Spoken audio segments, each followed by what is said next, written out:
Have you ever imagined waking up every day without the right to your own will? Without a name, without choice, only a function?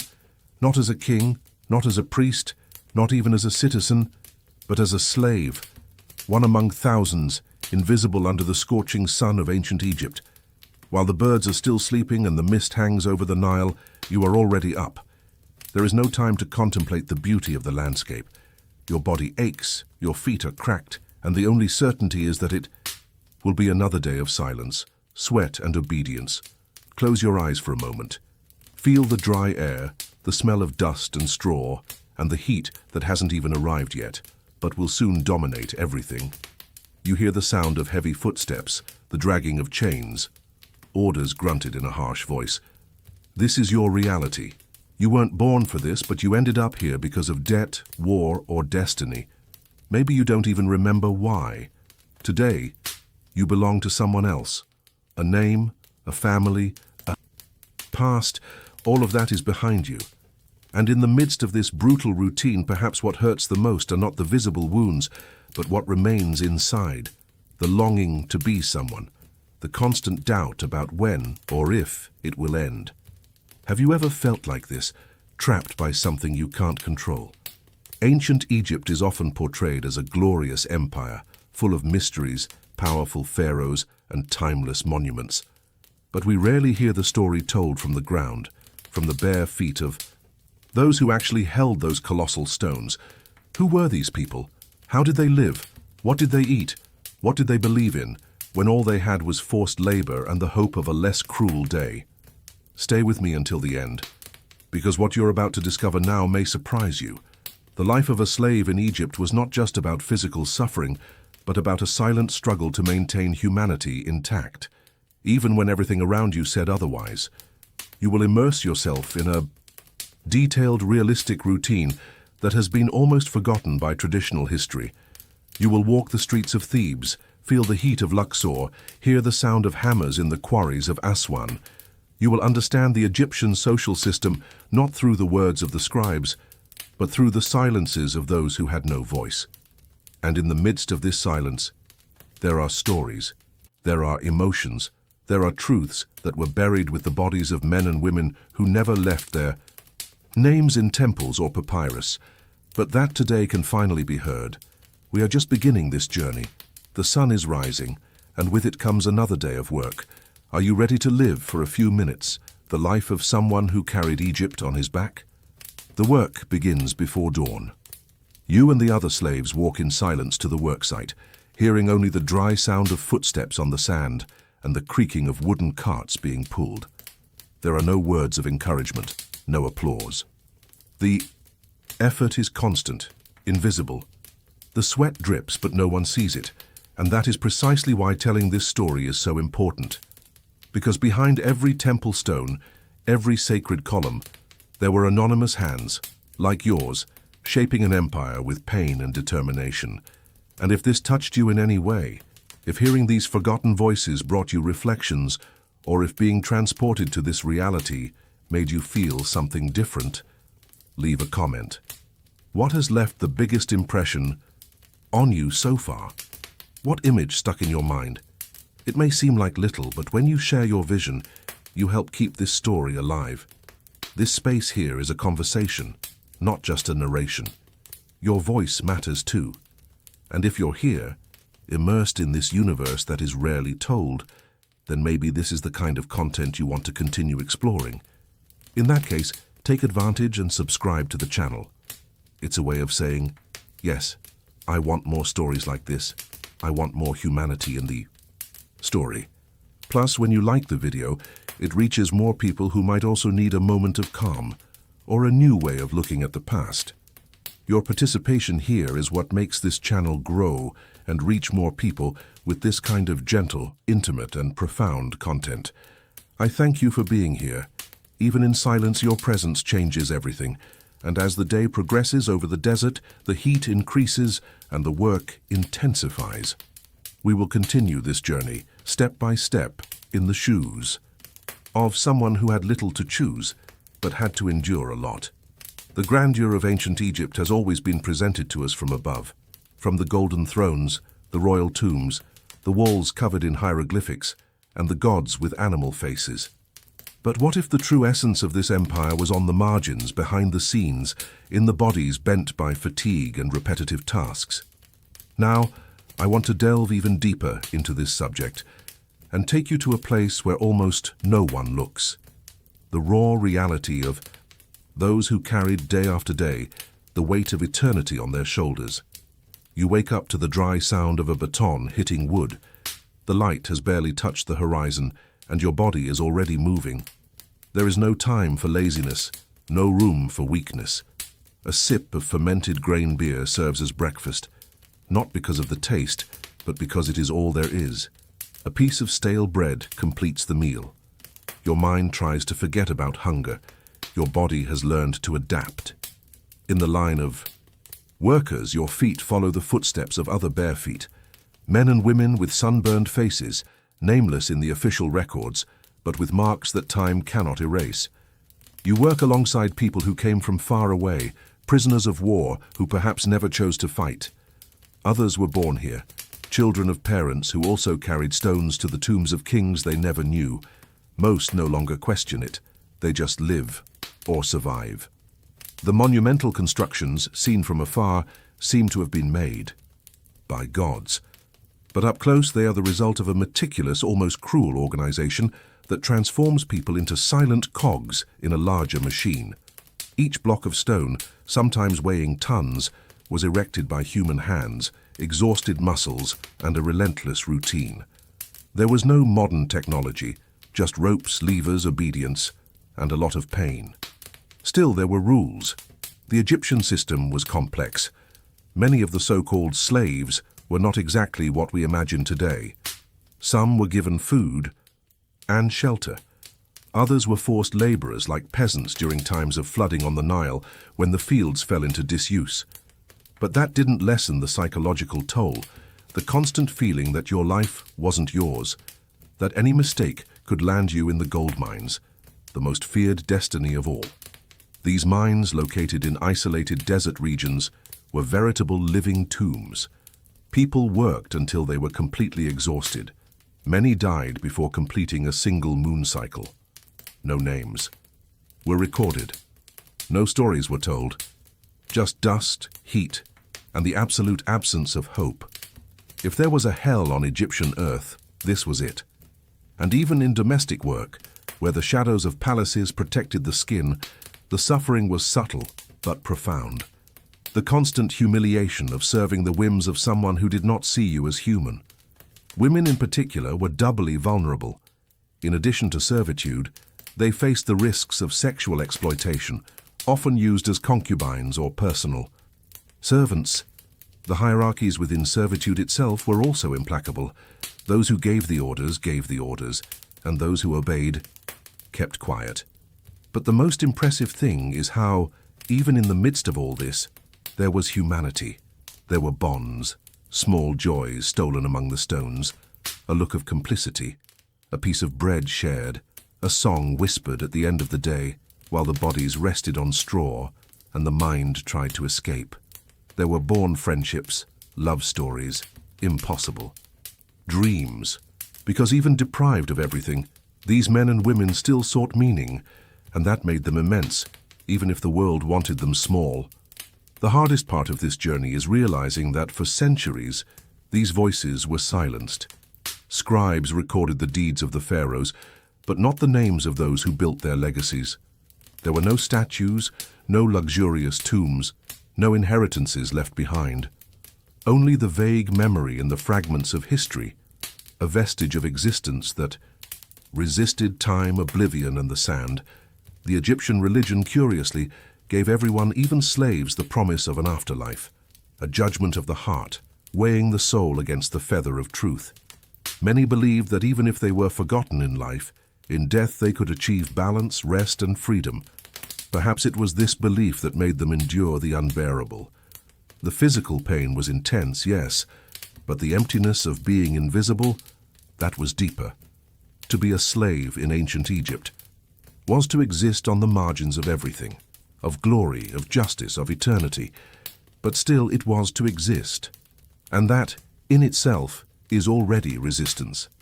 Comment below. I'm on this journey too. If this story touched you in any way, even if just a little, because every word spoken, every memory awakened, is a way of making these anonymous lives exist again. Now, let's move on. Because the day in ancient Egypt is far from over. Now I want to go even deeper into this subject, because understanding who slaves really were in ancient Egypt is also about understanding how the invisible gears of an empire worked, not just with brute force, but with agreements, silent decisions, and systems of power that reveal a hidden truth about how ancient societies viewed human value. Not every slave was a foreigner captured in battle. This is a common but incomplete picture. There were prisoners of war, yes, many from Nubia, from Asia, from tribes that had resisted Egyptian expansion. But among the slaves were also ordinary Egyptians, peasants in debt, who at some point in their lives had been forced to give up their bodies as payment. People who sometimes, for a simple crop failure or a late payment of taxes, lost their freedom and were forced to work in the fields, barns, or homes of nobles. Even more surprising is the existence of those who chose temporary servitude as an alternative to hunger or abandonment. A tough but rational decision. Better to have somewhere to sleep and something to eat, even in the shadow of someone else's domination, than to risk dying on the edge of the desert. This choice reveals something powerful, the complexity of the survival mentality. It was not just about submission, but about adaptation, about finding, as far as possible, some kind of control over one's own destiny, even when that control was almost symbolic. And here comes a revelation that many people are unaware of. Not all slaves were treated the same way. There were levels, layers, a silent hierarchy within servitude itself. Some slaves, for example, were assigned to administrative tasks. They knew how to read and write, lived in temples and interacted with priests. Others were artisans, barbers, potters, musicians. They had a specific type of value, and therefore enjoyed slightly less harsh conditions. Of course, they were still considered property. But within this dehumanizing system, these variations made a difference. And there were even those who, even as slaves, managed to accumulate some form of social respect. How? Through excellence in their work, through loyalty to a noble house, or simply because they were in the right place, in the right role, in front of someone who saw them more as a useful tool than a burden. This leads us to think about the impact of perception, how usefulness shaped treatment, how someone's identity could be redefined, not by character, but by the role they played. An uncomfortable reality, but one that is still present.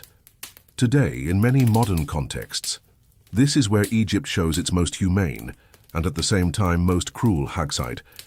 Because behind the facade of divinity and cosmic order, there was a system that treated human beings as economic variables. The religious and philosophical discourse that guided society said that the pharaoh was the bridge between gods and men. But those who maintained this bridge were precisely those who could barely look their superiors in the eye. Spirituality served as a justification for the social pyramid, literally and symbolically. And within this pyramid, life and death decisions were often arbitrary. One wrong look, one botched task, one momentary absence could cost you everything. There were no guarantees. There was no justice in the sense we know it today. The law existed, but it was applied based on who you were or who you served. Your owner's name could protect you or condemn you. And even in this context, the slave maintained a routine. A daily routine, customs, small rituals. The time for rest, no matter how short, was sacred. Some used this time to clean their bodies with sand, sing old songs they had learned in childhood, tell stories of better times, or simply close their eyes for a few minutes and imagine a different life. Dreaming was often the only escape, and the most powerful instrument for preserving identity. The personal transformation that took place within these men and women is almost invisible in the archaeological record, but perceptible when we look more sensitively. It is not a physical transformation, but a mental one, the continuous effort to not let pain erase the memory of what it was like to be free, to maintain, even in silence, some form of dignity.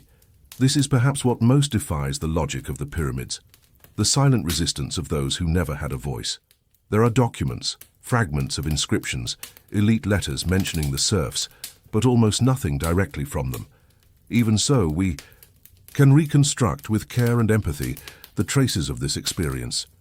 Every stone with signs of hand tools, every mural showing a bent figure carrying wheat, water, or stones. All of this invites us to imagine more than what is there. It invites us to feel. When we think about freedom, we usually think about space, choice, and movement. For many slaves in Egypt, freedom was only a distant idea, but it was still present. Some sought ways to buy it, by hoarding grain or exchanging favors. Others earned it through the benevolence of their owners, or through inheritance if they were the children of a freed slave. Each case was unique, each trajectory, a narrative of survival.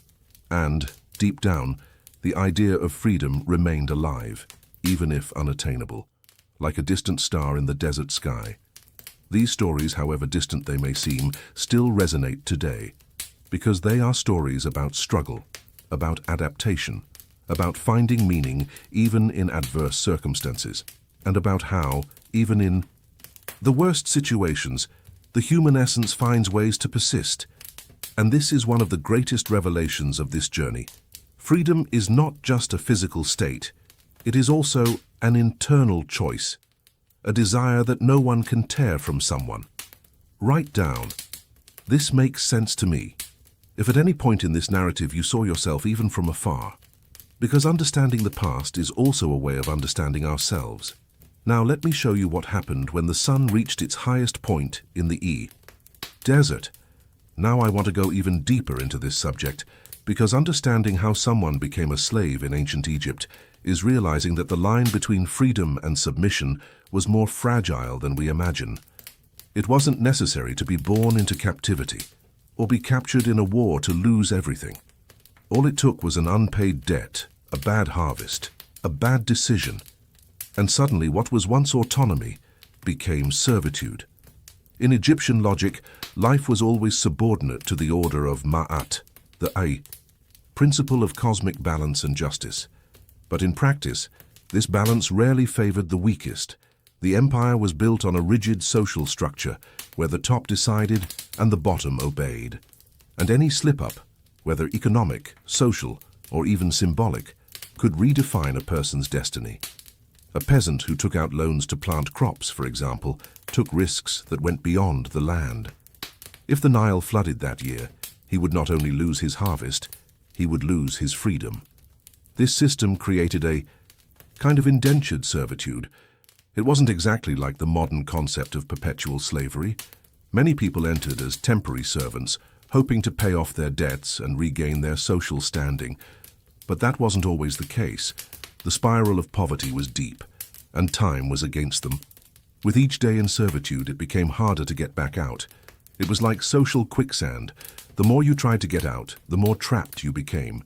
There are records that show that a father could sell himself or his children to pay off a debt. It was a devastating decision, but it was often seen as necessary. And that brings us to one of the most important words in this context: mentality. Because for many Egyptians, servitude was not just a punishment. It was part of the natural structure of the world. The gods had created the pharaoh, and with him the social classes. To obey was to uphold divine order. To resist was to defy the heavens themselves. This is not to say that they accepted it without suffering. But there was a collective belief that life was a preparation, a test, and that even in pain, there was purpose. This way of thinking shaped decisions, and also silences.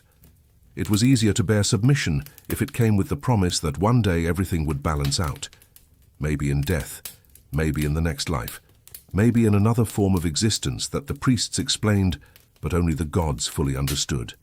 This thought, at once comforting and oppressive, shows how power was not just physical, it was cultural, it was symbolic.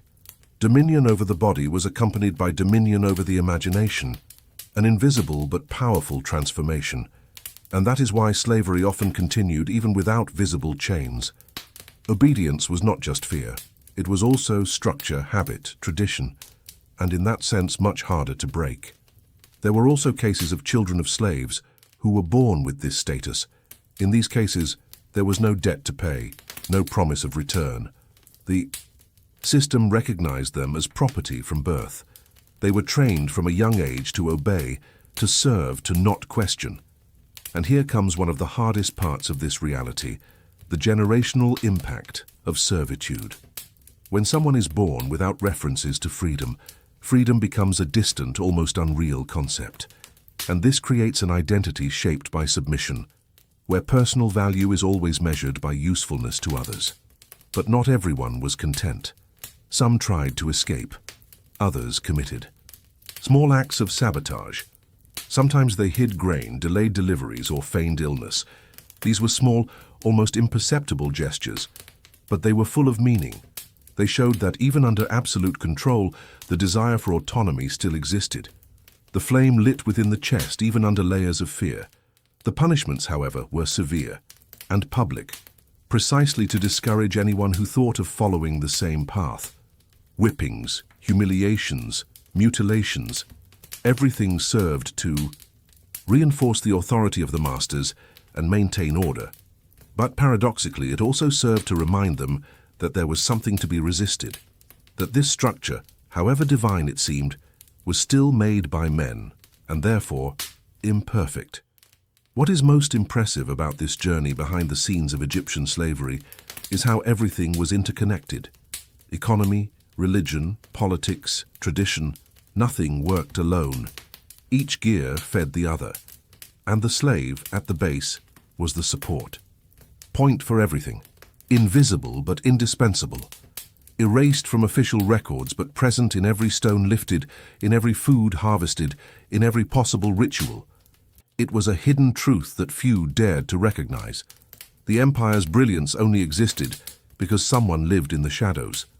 The Egyptian language itself reinforced this division. There were different terms for free laborers, debt serfs, and captured slaves, but in practice, they all served the same purposes, only with variations, in expectation, duration, and hope. And often what separated a poor peasant from a slave was just a detail, a mistake, a choice, or simple bad luck. This fine line between freedom and submission is a powerful reminder of how fragile, and at the same time unforgiving, social structures can be. What seems stable today may change tomorrow. What is privileged today may be lost tomorrow. And what defines this is often not merit, but context, time, chance. Write down, "This makes sense to me," if, at any point in this reflection, you felt that these distances between past and present are not as great as they seem, because there are things that change and others that continue to echo. Now, let me show you what it was like to live when the sun was already high and work began to punish not only the body but also the soul. Now I want to go even deeper into this subject, because the way a day began for a slave in ancient Egypt was not just routine, it was symbolic. It was the first reminder that his body no longer belonged to him. As the first blue hues began to break through the dark sky over the Nile River, while the birds still dreamed and the city barely breathed, the heavy footsteps of servitude could already be heard in the camps. The early morning chill was biting, even here in the middle of the desert. It was a dry chill that stuck to the skin and stiffened the joints, but there was no time to linger on the thin straw that served as a bed. The sound of supervision was stronger than the desire to stay in bed. Getting up was not a choice. It was the automatic movement of those who already knew what was coming. Within a few minutes, groups formed, organized, silent, heads down.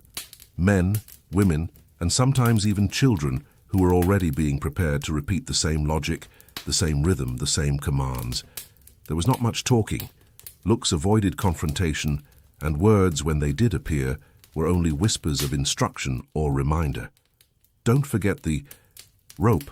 Take more water. Don't be late. At that moment, the sun was not yet the villain. In fact, it was taking its time to warm up, and there was something almost poetic about watching the horizon slowly take on color. But even that was fleeting. The beauty of the sunrise was soon replaced by the sound of orders. And here is where a hidden truth about this system comes in. It didn't need chains all the time. All it needed was a well-structured system, where each person knew exactly where they were supposed to be, and what would happen if they weren't. There was no breakfast as we know it today. The first meal was dry, poor and repetitive. A piece of dark bread, made with coarse grains and little yeast. A sip of thick beer, more nutritious than pleasurable.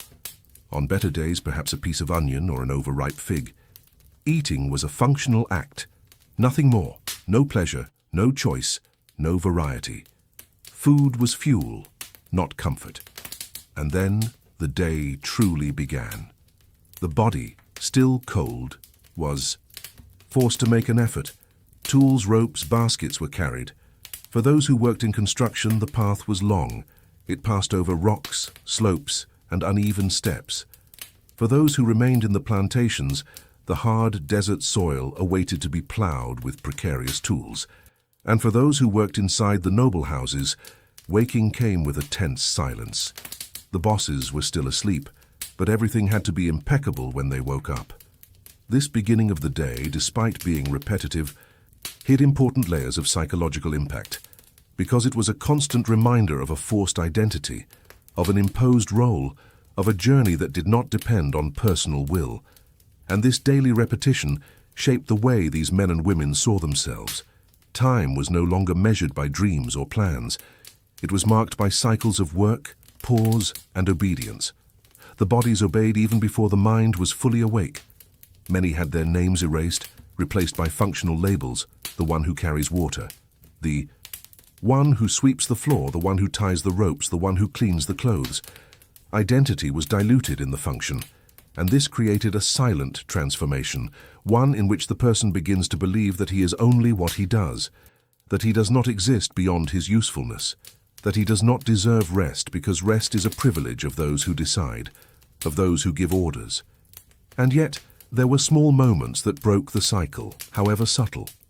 A ray of sunlight coming through the cracks in the mud wall, the distant sound of a flute played by someone who still dared to remember beauty, a childhood memory, the touch of a friendly hand, the smell of wet clay. It is these small breaks in routine that reveal one of humanity's greatest strengths, the ability to maintain some spark of meaning, even when everything seems devoid of it. This first part of the day, between waking up and starting work, was also a time when many people would revisit their memories. They would try, even if only for a moment, to revisit who they were before. Some would remember their hometown, their older brother, their mother singing at dusk. Others were no longer sure whether these images were real or the fruit of a desperate imagination. But all these memories helped them endure the day ahead. They were anchors, even if fragile. And it is in this detail that a powerful revelation lies. The simplest moments, those that today might go unnoticed, were, in that reality, the most precious.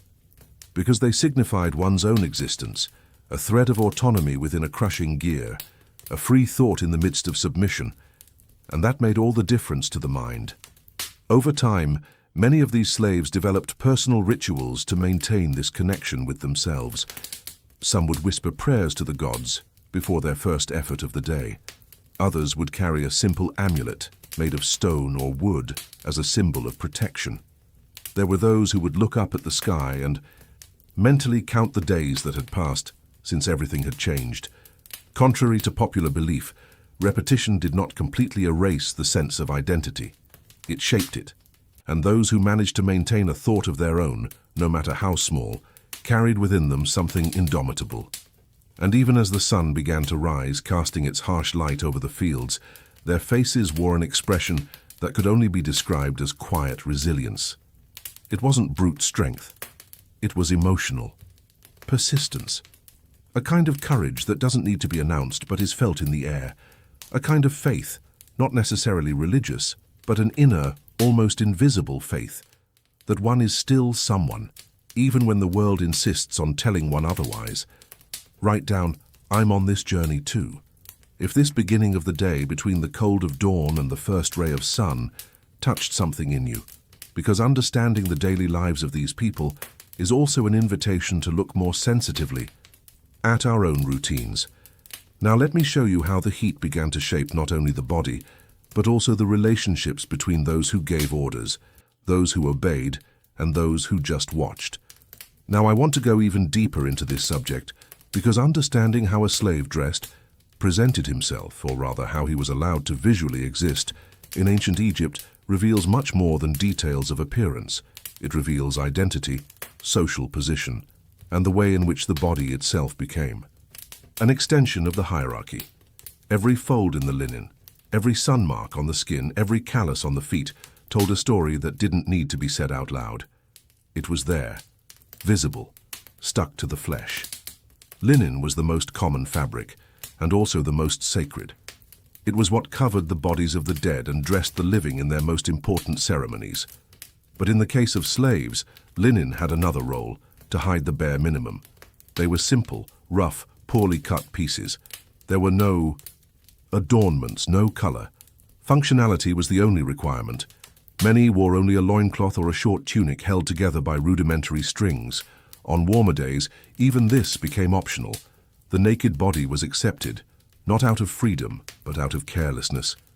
The skin was the first to betray the condition. Sunburned, dry from the wind, covered in fine dust and often with visible signs of exertion, cuts, bruises, scratches. The hands were broad, strong, calloused, not from care but from the repetition of weight.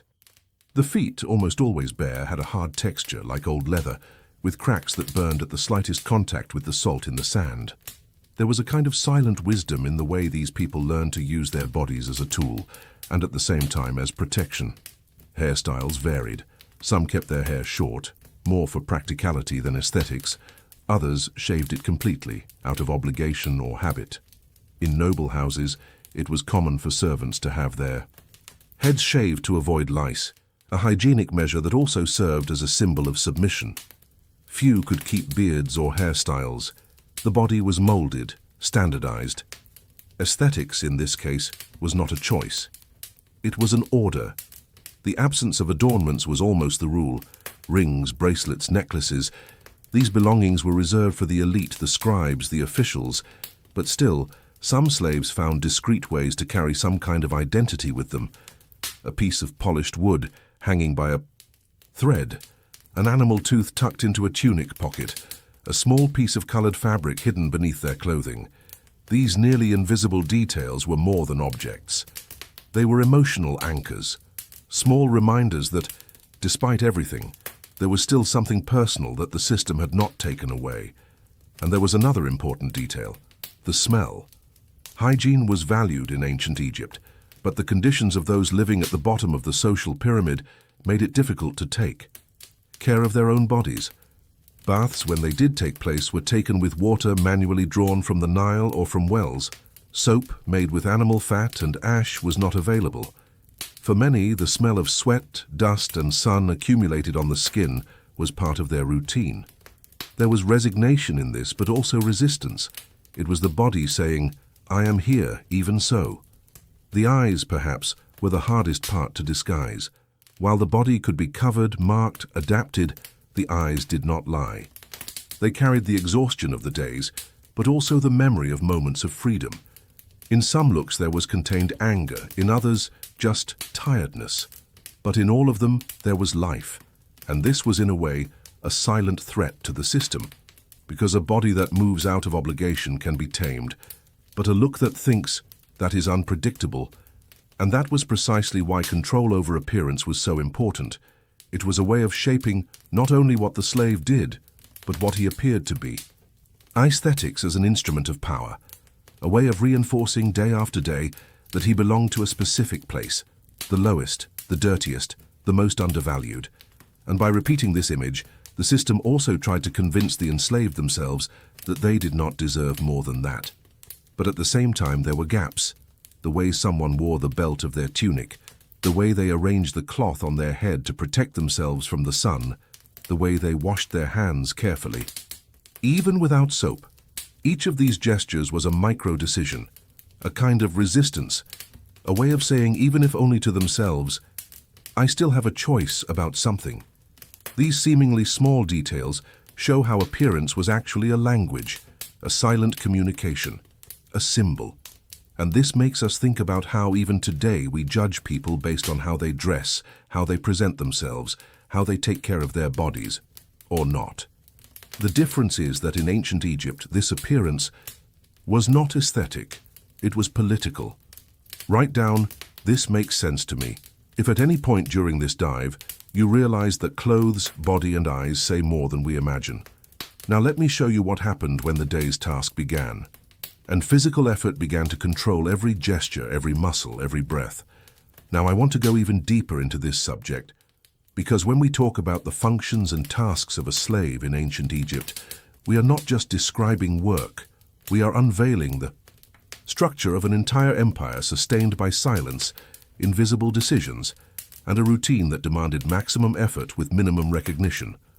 Understanding what was done, how it was done, and why, is to delve into the backstage of a society that built eternity with the calloused hands of those whose names no one remembered. The division of tasks was precise, almost mathematical. Nothing was by chance. Each slave had a defined role, as if they were part of a machine where the error of just one component put everything at risk. And this role varied greatly, depending on the region, the owner, and the need of the moment. For many, the most feared role was that of a builder, working on the great works of the pharaohs. Temples, tombs, pyramids, ceremonial avenues seemed from a distance something grand, but up close it was brutal. The day began with the transport of blocks of stone, weighing hundreds of kilos under cutting heat. There was no shade. There were no long breaks. Time was gold, or better said, it was prestige for those in charge. These forced laborers formed human lines that passed ropes, rolled logs, and pushed structures with bent backs and injured feet. Many died on the spot, buried by miscalculations or exhausted before noon. Others were replaced as soon as they weakened, and no one asked their names. At most, a note on some papyrus, a groove on a board, which would soon be forgotten. But not all slaves were involved in the monumental works. Many worked on the fertile banks of the Nile in agriculture. The land was good, yes, but it required strong arms, ploughing, sowing, harvesting, all done with rudimentary tools. The sun beat down just as hard, perhaps even stronger. The ground was hard, the harvest unpredictable, and any failure was blamed on the worker. A poorly watered field? Punishment. A smaller harvest than expected? Punishment. It didn't matter if the Nile floods had been weak or if pests had taken the grain. For those in charge, error was always human, and the blame was always on the lowest-ranking party. Those who worked in the nobles' homes faced a different kind of oppression. The lack of sunlight did not mean relief. Their control was more psychological. The looks were more watchful. The silence was heavier. Every gesture had to be calculated. Every word was chosen with care. Many spent their days scrubbing stone floors, washing clothes, and preparing food without ever tasting a bite. Others cared for the children of the elite, cradling them in their arms as if they were their own, but knowing that they would never be allowed to raise their own with the same affection. There were also those who served the priests inside the temples. They were slaves, yes, but they lived surrounded by sacred symbols. This, however, did not make them free. It only made them obey in the name of the gods rather than obey a man. They cleaned the halls, polished the altars, prepared the rituals, and even in the spaces that exuded spirituality, the weight of inequality remained. Each task left its mark. Those who carried water developed broad shoulders but tired arms. Those who cleaned lived with rough hands and red eyes from contact with natural substances. Those who cooked smelled of smoke and grease but rarely felt satisfied. It was a routine shaped by decisions that did not come from within, but from without. And this is where an important revelation lies. The task itself was never the greatest punishment. The real burden was the lack of choice. Still, many slaves found ways to specialize. They learned trades, observed carefully, and perfected their techniques. A potter, for example, could become essential to a household. A stonecutter who mastered the right angle to strike could be recognized among his peers. These details created a curious dynamic within the system. Excellence, even in servitude, could generate small advantages. Extra rest time, less bad food, a kinder word from the supervisor. It was little, but it was something. And in this context, a silent type of pride also emerged. Not pride as vanity, but as an affirmation of existence, as if to say, I am still someone, even doing what no one values. And this shaped mentalities. It created resistance. It transformed the body into a symbol of persistence, because it was not just what was done, but the way in which it was done that sustained the identity of those who lived in the shadows. It is curious how, in so many parts of the world today, we still repeat this logic. We value the result but ignore the effort. We celebrate the works but forget the workers. In ancient Egypt, this forgetfulness was the rule. But here, now, we can do things differently. We can remember, and by remembering we transform. Write down, comment, this makes sense to me. If at any point during this dive you felt that this story, even though it's so old, still touches something inside you. Now, let me show you what happened when the order was broken and punishment became inevitable. Now I want to delve even deeper into this subject, because the image of slaves building the pyramids is one of the most deeply rooted and, at the same time, most misinterpreted in the entire history of ancient Egypt. For centuries, the popular narrative painted a simple picture: thousands of slaves, chained and whipped under the scorching sun, pushing gigantic blocks stone by stone, as if they were living machines in the service of deified pharaohs. But the truth, as is almost always the case in history, is more complex, and perhaps even more disturbing when we get behind the scenes with a closer look. For a long time, it was believed that the pyramids were built entirely by slaves. It was a dramatic, symbolic, and in many ways appropriate portrayal. After all, it reinforced the idea of absolute power, of an elite capable of bending masses of people to their will. But more recent archaeological excavations, especially in the vicinity of Giza, have revealed something different. Many of the workers who built the pyramids were, in fact, Egyptian peasants recruited during periods when the Nile flooded and the fields became temporarily unproductive. These workers were not exactly slaves in the legal sense, but they were not entirely free either. They were provided with food, basic housing, and in some cases even rudimentary medical care. Some were buried near the construction site, indicating a certain degree of recognition. Others were buried with honor, as if their physical labor, sweat, and pain had elevated them to some kind of prestige. This does not diminish the harshness of the experience, but it does force us to take a closer look. Building the pyramids was a gigantic machine, staffed by multiple levels of labor.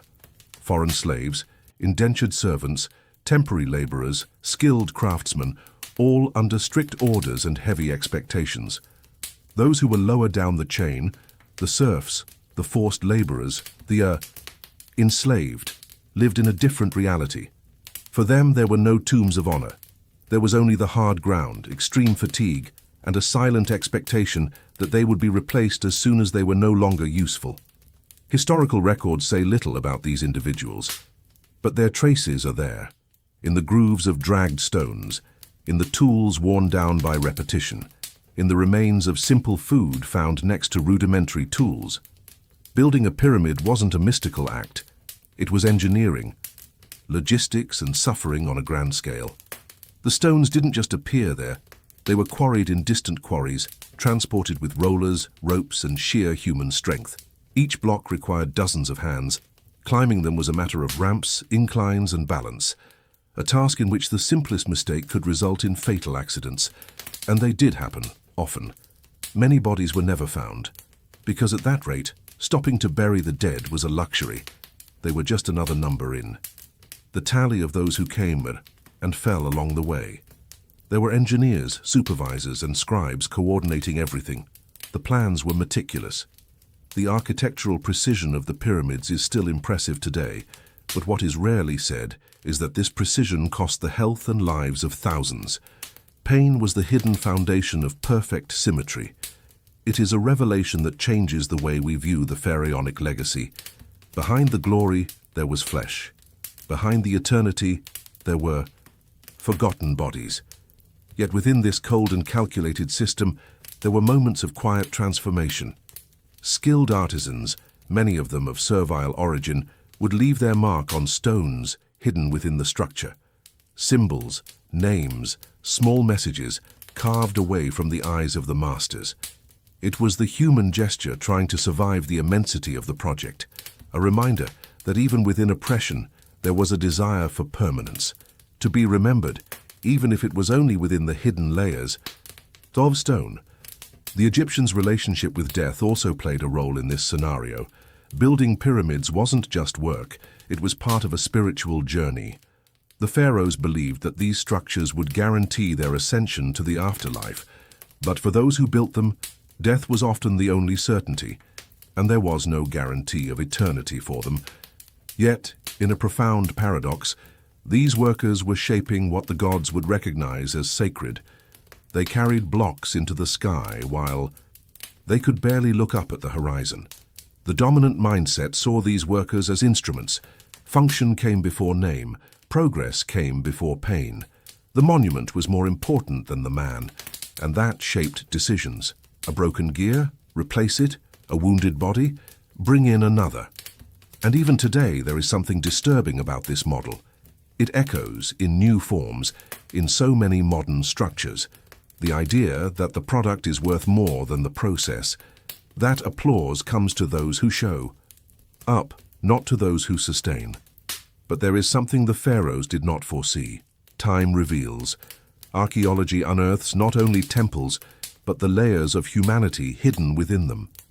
Today, we can look at these pyramids and see something beyond the glory. We can see the pain. We can see the effort. We can finally remember who built them, and not just who ordered them built. Write down, I'm on this journey too. If, in some way, this part of the story awakened in you a new way of looking at everything that has been said about power, work, and memory. Now let me show you how the heat of the day, added to the constant pressure and fear of making mistakes, began to transform the routine into a silent field of punishment and control. Now I want to go even deeper into this subject, because if the work was already exhausting, what really shaped the daily lives of slaves in ancient Egypt was the invisible weight of control, the constant fear of making a mistake. It was this that dictated. The pace hardened the gaze, silenced the impulse to question. Surveillance was total, not just physical, but emotional, a system built not just on orders, but on constant presence. Supervisors didn't have to raise their voices all the time. Sometimes, just the sound of approaching footsteps was enough to make the body stiffen and the breath catch.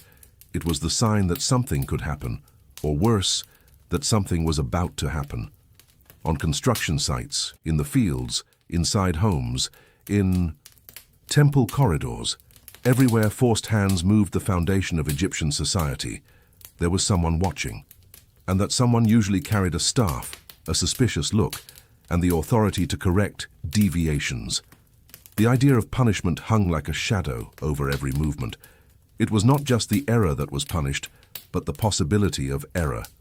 Working too slowly, spilling water, tripping over a stone, hesitating in response to an order, small gestures could become grounds for immediate pain.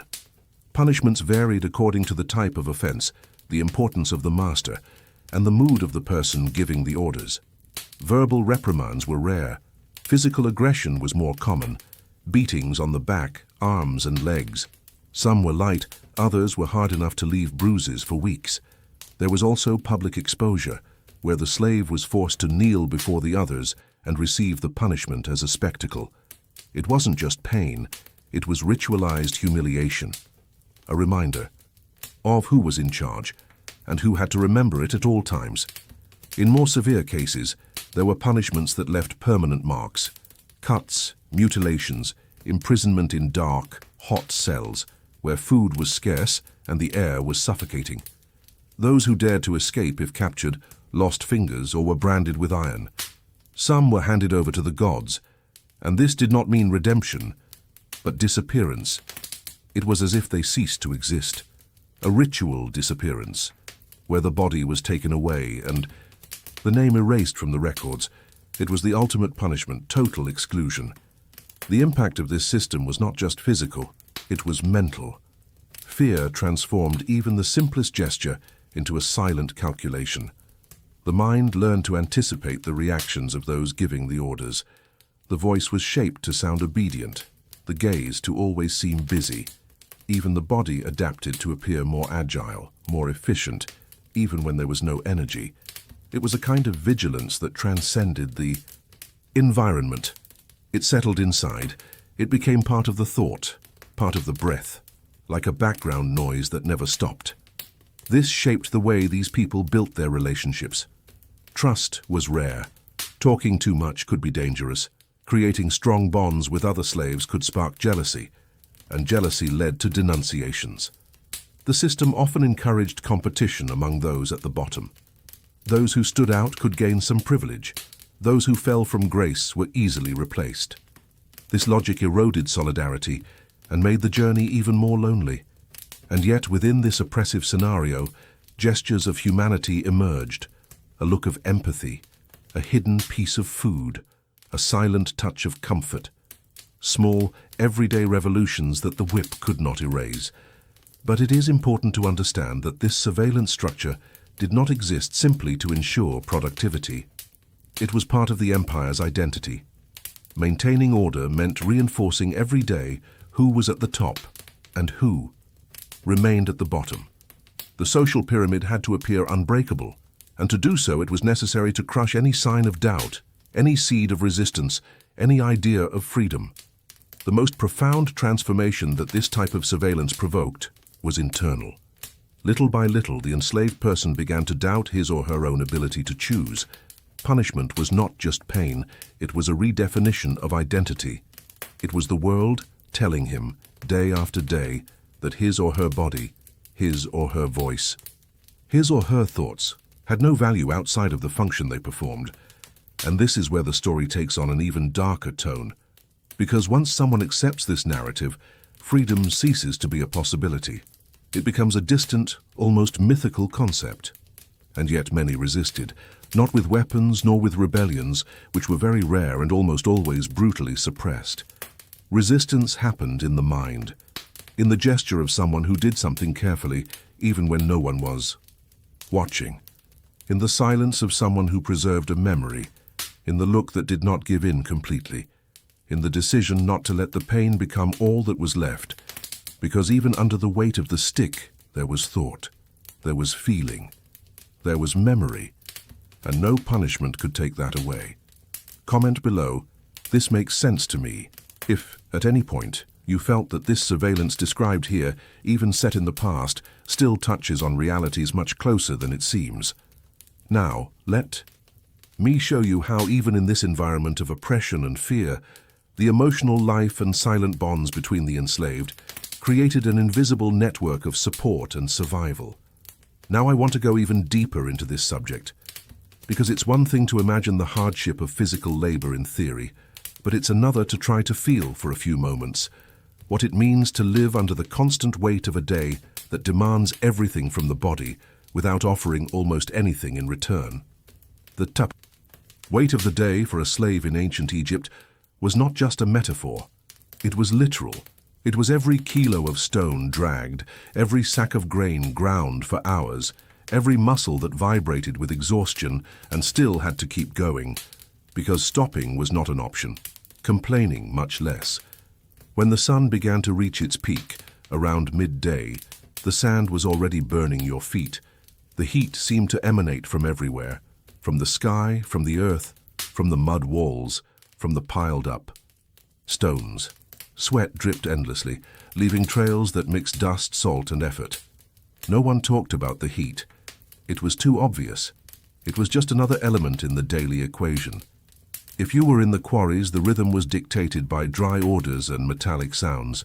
The sound of stone being split, of a sledgehammer against the rough surface, of blocks being dragged over wood and rope. The hypnotic repetition of tasks that seemed to have no end. Carrying a stone weighing hundreds of kilos, with other men required synchronization, focus, and above all, endurance. A mistake by just one was a mistake for all. And, as we saw before, Mistakes always cost us dearly. Some tried to think about something else. They mentally counted the steps, the seconds, the blows. Others tried to distract themselves by looking at the sky, even at the risk of appearing too distracted. Each strategy was a small relief within the constant tension, not to make the work easier, but to keep from going. Completely crazy. In the granaries, those who worked with food faced a different kind of hardship. Grinding grain by hand, using crude stones, was a nearly invisible but immensely taxing task. Hands became raw, wrists became inflamed, backs arched, stiffening over time. It was a silent but ongoing effort that required patience, persistence, and a mindset shaped by repetition. And yet, what was produced there was rarely consumed by those who produced it. Food went to temples, to the nobles, stores to feed the system. For those who milled, there was little left over. The hardness of the day was not limited to work. It was also evident in the eyes of those who already knew that, at the end of that day, there would be no complete rest. There would only be a few more hours of waiting until the next sunrise, and everything would repeat itself.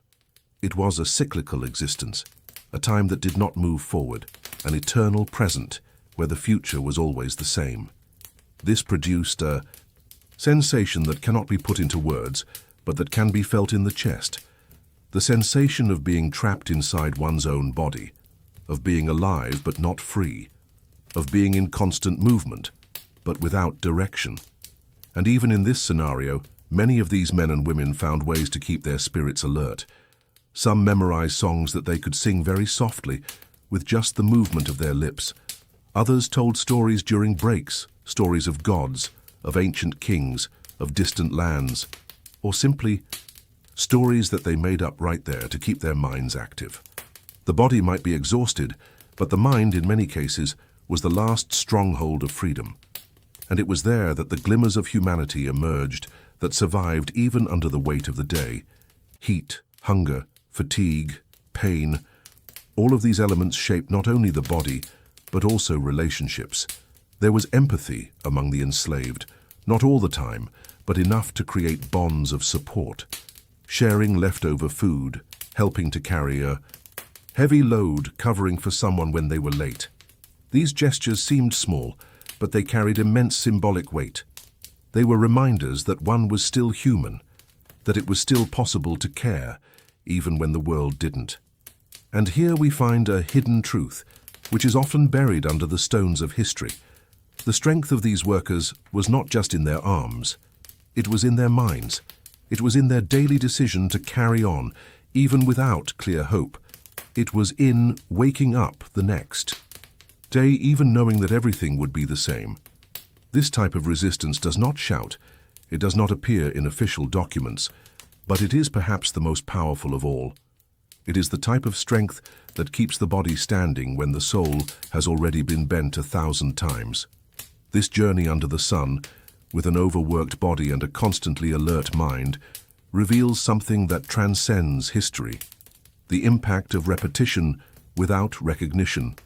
The pain of doing and redoing the same. Gesture day after day without any kind of validation. And perhaps that is why so many centuries later, the memory of these workers still echoes. Because somewhere in the world, there are still people carrying invisible weights, with the same silent resistance. History changes, but the feelings, those remain alive. Write down, I'm on this journey too. If at any point during this journey you felt that this weight, even though it's old, still carries something very current, now let me show you what happened when the body no longer responded as it used to, and the mind began to silently search for a way to bear it all. Now I want to go even deeper into this subject, because if life on the surface was already marked by pain and exhaustion, there was an even more feared destiny, almost like a silent sentence to death in life. The mines. The mines of gold, turquoise, and semi-precious stones, spread throughout the most arid and remote regions of ancient Egypt, were places of shadow, extreme heat, and a total absence of hope. For the enslaved, being sent to one of these mines was a clear sign that something had broken, their body, their obedience, or simply their luck. There was no way back for many who went down there. The mines were not organized production centers like temples or large public works. They were holes dug by force in dry mountains with unstable tunnels and thin air.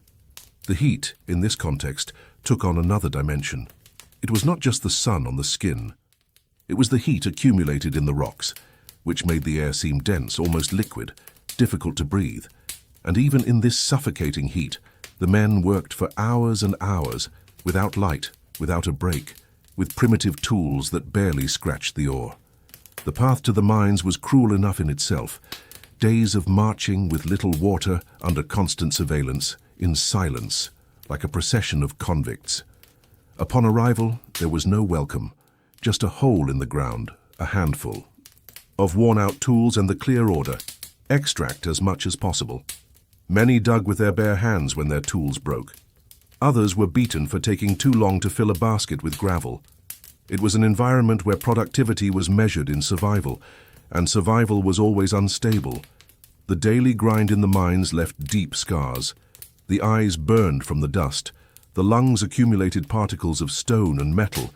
The arms weakened from the repeated effort in precarious conditions. And when someone fell, they were almost never helped. The bodies were piled up or abandoned. And the work went on, because there, the value of life was replaced by the value of what was extracted from it. Gold spoke louder.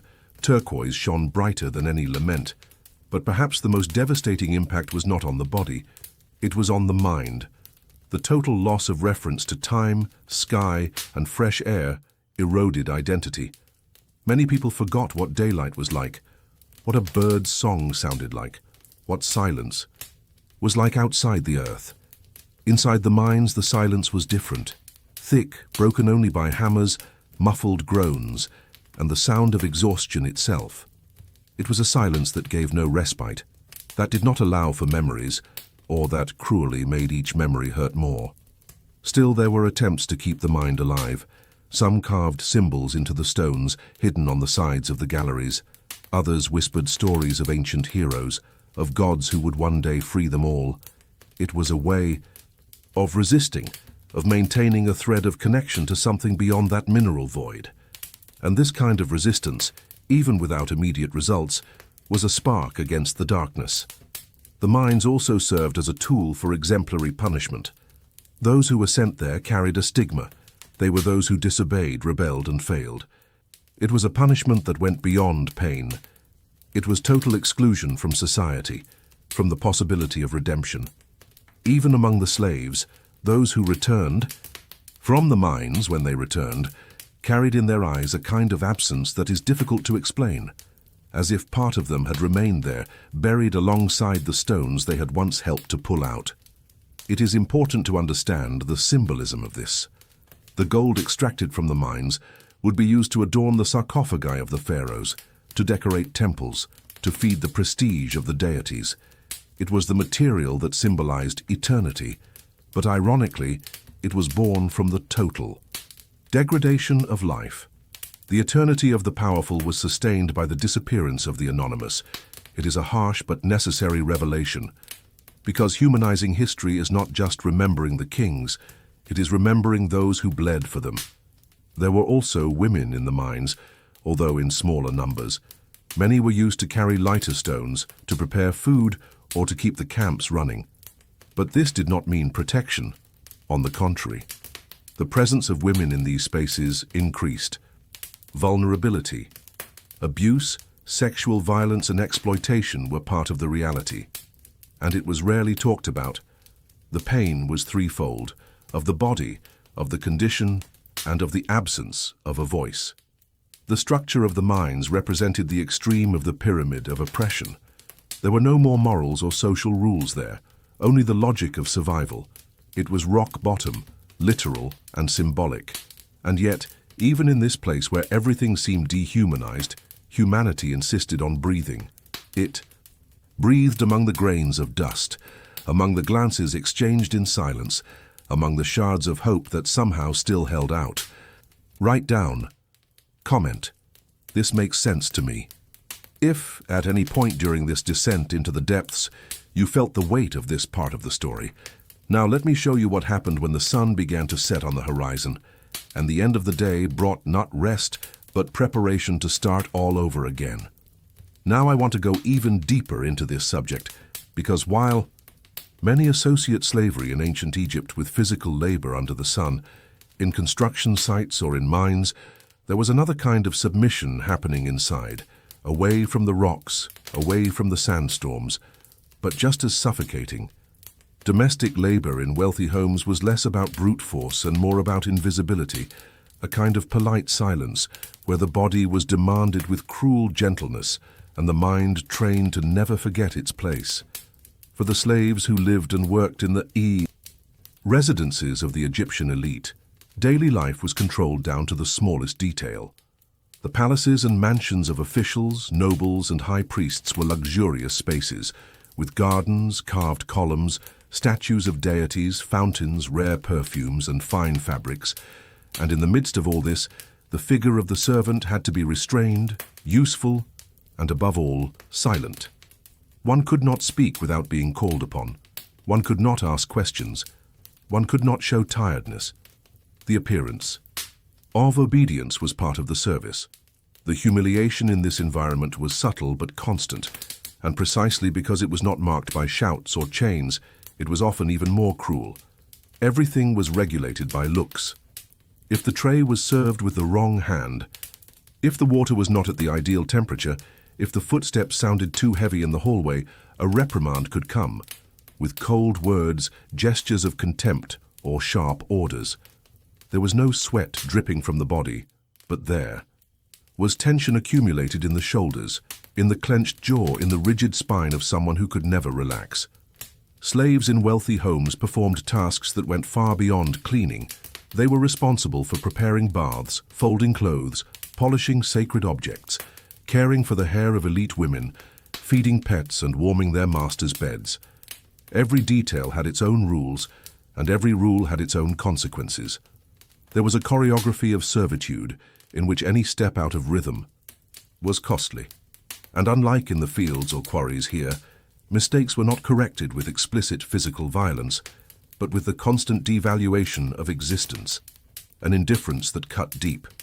This power relationship was constantly reinforced by subtle gestures. The slave slept on the floor at the door of his master's room. He ate after everyone else. He wore coarse cloth clothes while washing pure linen tunics. He smelled the most expensive perfume in Egypt, but could never wear it. He tasted the food, but never sat at the table. Luxury passed through his hands, but never belonged to him. It was like touching freedom every day, and at the same time, knowing that it would never be his. Even more sensitive was the position of enslaved women within these homes. Many were treated as total property. They served as servants, wet nurses, sexual companions, sometimes all of these at the same time, and without any consent. Their bodies were used, their names forgotten, their stories erased. And yet, they created bonds with each other. They helped each other. They shared silences, glances, and gestures of care that the system did not recognize, but which kept alive the spark of humanity that resisted within. There were also children. Some were born in the house where their parents were already servants. They grew up seeing everything, hearing everything, understanding from an early age where they could and could not tread. They were taught to serve before they could even learn to speak properly. Childhood in these spaces was a distant idea. Often it was just a preparation for obedience. And yet, even within this elegant cycle of control, things happened that power could not eliminate. Small transformations, moments where a delicate gesture hid a free thought. A song sung softly while cleaning, a silent prayer said while setting the altar, a shared memory between tasks. These fragments of emotional autonomy functioned as resistance because servitude could shape schedules, bodies, gestures, but it was not absolute. The mind, in many cases, still escaped. This forced coexistence between servants and masters also revealed curious details about the elite. The enslaved knew their masters in the most intimate way. They knew their habits, their fears, their weaknesses. They witnessed fights, confessions, important decisions, and even though they could not interfere, they carried with them a kind of silent, almost dangerous knowledge. They knew that those who seemed so great were also flawed, vain, and sometimes fragile. It was a hidden truth, and knowing this helped many to bear their own pain, because it revealed that behind the expensive clothes and pompous speech, there was someone who also feared time, death, and loneliness.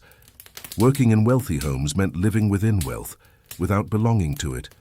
It meant seeing the world through the eyes of those who ruled, but with the burden of never being able to touch it freely. And this created a profound sense of displacement, as if one's very existence were suspended between two worlds, that which is useful and that which is never attainable. A tension that shaped mentalities and that, even today, echoes in many other forms of invisible labor that continue to happen around us. Write down, comment, "This makes sense to me." If this part of the story made you see more clearly how silence and luxury, when combined, can also imprison. Now let me show you how religion and spirituality affected this daily life, and how even gods were sometimes used as tools of control. Now I want to go even deeper into this subject, because in the midst of so many human hierarchies, silent punishments, and exhausting journeys, there was a question that whispered deep in the soul of each enslaved person. In the eyes of the gods, do I also exist? It was a doubt that was not said out loud, but that dragged itself along the stones, through the corridors, through the fields, because religion in ancient Egypt was in everything. In the sunrise, in the flood of the Nile, in the words of the Pharaoh, and for those who lived on the margins, knowing whether the gods also saw them was often the only way to carry on. Egypt was deeply religious. Every daily gesture was loaded with symbolism. Homes had altars, markets had amulets, temples had precise rituals to please deities with names that shaped time, land, and destiny. And yet, in this vast and detailed theological system, enslaved people occupied an ambiguous place. Religion reached them, but never centrally. The gods protected the pharaoh, the nobles, the priests. But who cleaned the altars? Who carried the water for the rituals? Who swept the sacred courtyards before the first prayer? For many slaves, the temple was the closest place to anything resembling peace. There was silence, shade, the scent of burning resin, the constant sound of prayers. But this environment was also fraught with tension. The slaves who served there had to maintain a posture that almost nullified their own presence. They were shadows between columns. They performed ritualistic tasks without being able to take part in them. They witnessed the celebrations, but as a backdrop, and at the same time they felt a strange force. Something in the air, in the light that entered between the pillars, made many believe, with genuine force, that they were being watched by something greater. And this is where one of the most intimate revelations of this journey lies. Despite everything, despite human oppression, many enslaved people found in their faith a way to rebuild themselves from within. Belief in a soul, the ka, the vital principle, the spiritual center of each being, gave meaning to pain. Because if even the humblest of servants carried a ka, then he was indeed seen. Then he mattered, even if no one around believed it. Some stole scraps of discarded papyrus and drew small protective symbols on them with charcoal. Others buried clay amulets near where they slept. Many recited ancient prayers, learned by ear, with words they might not even fully understand, but which served as a bridge to a better place within themselves. Because believing that the soul was eternal didn't just comfort them. It transformed pain into passage, oppression into testing, silence into resistance. On the other hand, the system itself used religion as a tool of control. It was common for masters to say that slaves were paying for sins from past lives. That obedience was part of the divine order, that accepting suffering was a sign of wisdom, and these ideas, repeated strategically, shaped mentalities. They made injustice palatable, justifiable, almost sacred. It is a hidden and uncomfortable truth. The gods served both to liberate and to dominate. It depended on who was telling the story. Yet there were moments of purity, of faith without manipulation. In the breaks of the day, some would gather discreetly to tell. Myths, the story of Isis gathering the body of Osiris, or of Anubis weighing the hearts of the dead with the feather of truth. And in these tales there was hope. If the heart was light, even a slave could reach Duat, the afterlife. The soul in that judgment took no titles, no possessions. It took only what was inside. And this idea that real value lay not in social position, but in essence, became a quiet relief. The spirituality lived by these men and women was not elite theology. It was a survival experience. It was not made with written words, but with gestures, memories, and everyday faith. It was a spirituality of the ground, one that dragged itself along barefoot and yet looked to the sky. Many believed that the gods could see beyond what humans could see, and that when the day of judgment came, it would be the oppressor, not the oppressed, who would have a heavy heart. This faith generated an internal transformation that external chains could not contain, because even if the body was trapped, the soul was free, and that changed everything.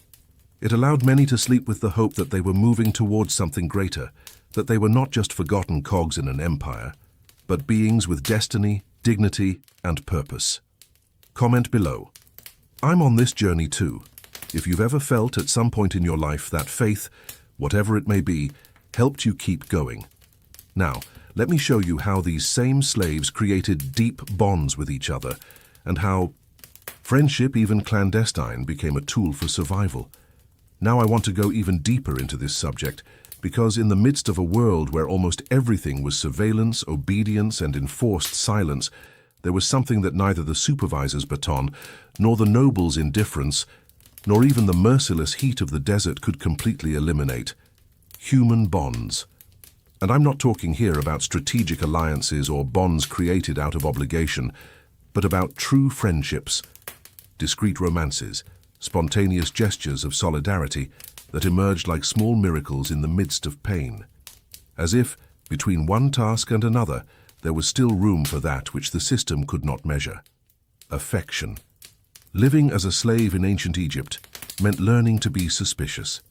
There were eyes everywhere, informants, unspoken rules, unpredictable punishments. Yet over time, people began to reach out. There was no room for long words or open declarations, but there was a look that said, "I feel this too," a brief touch that signified care, a piece of bread shared without asking for anything in return. Small gestures that on their own might seem insignificant, but together they were what kept many going. Friendship between slaves was not something that was announced. It was built in practice day to day. One helped the other get up when they fell. They helped to hide a mistake to avoid punishment. Sometimes they just stayed silent together, and that was already a lot.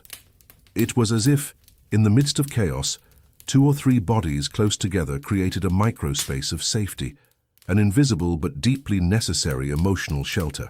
And, contrary to what the masters would like to believe, these bonds did not weaken productivity. They strengthened resistance. There was also love.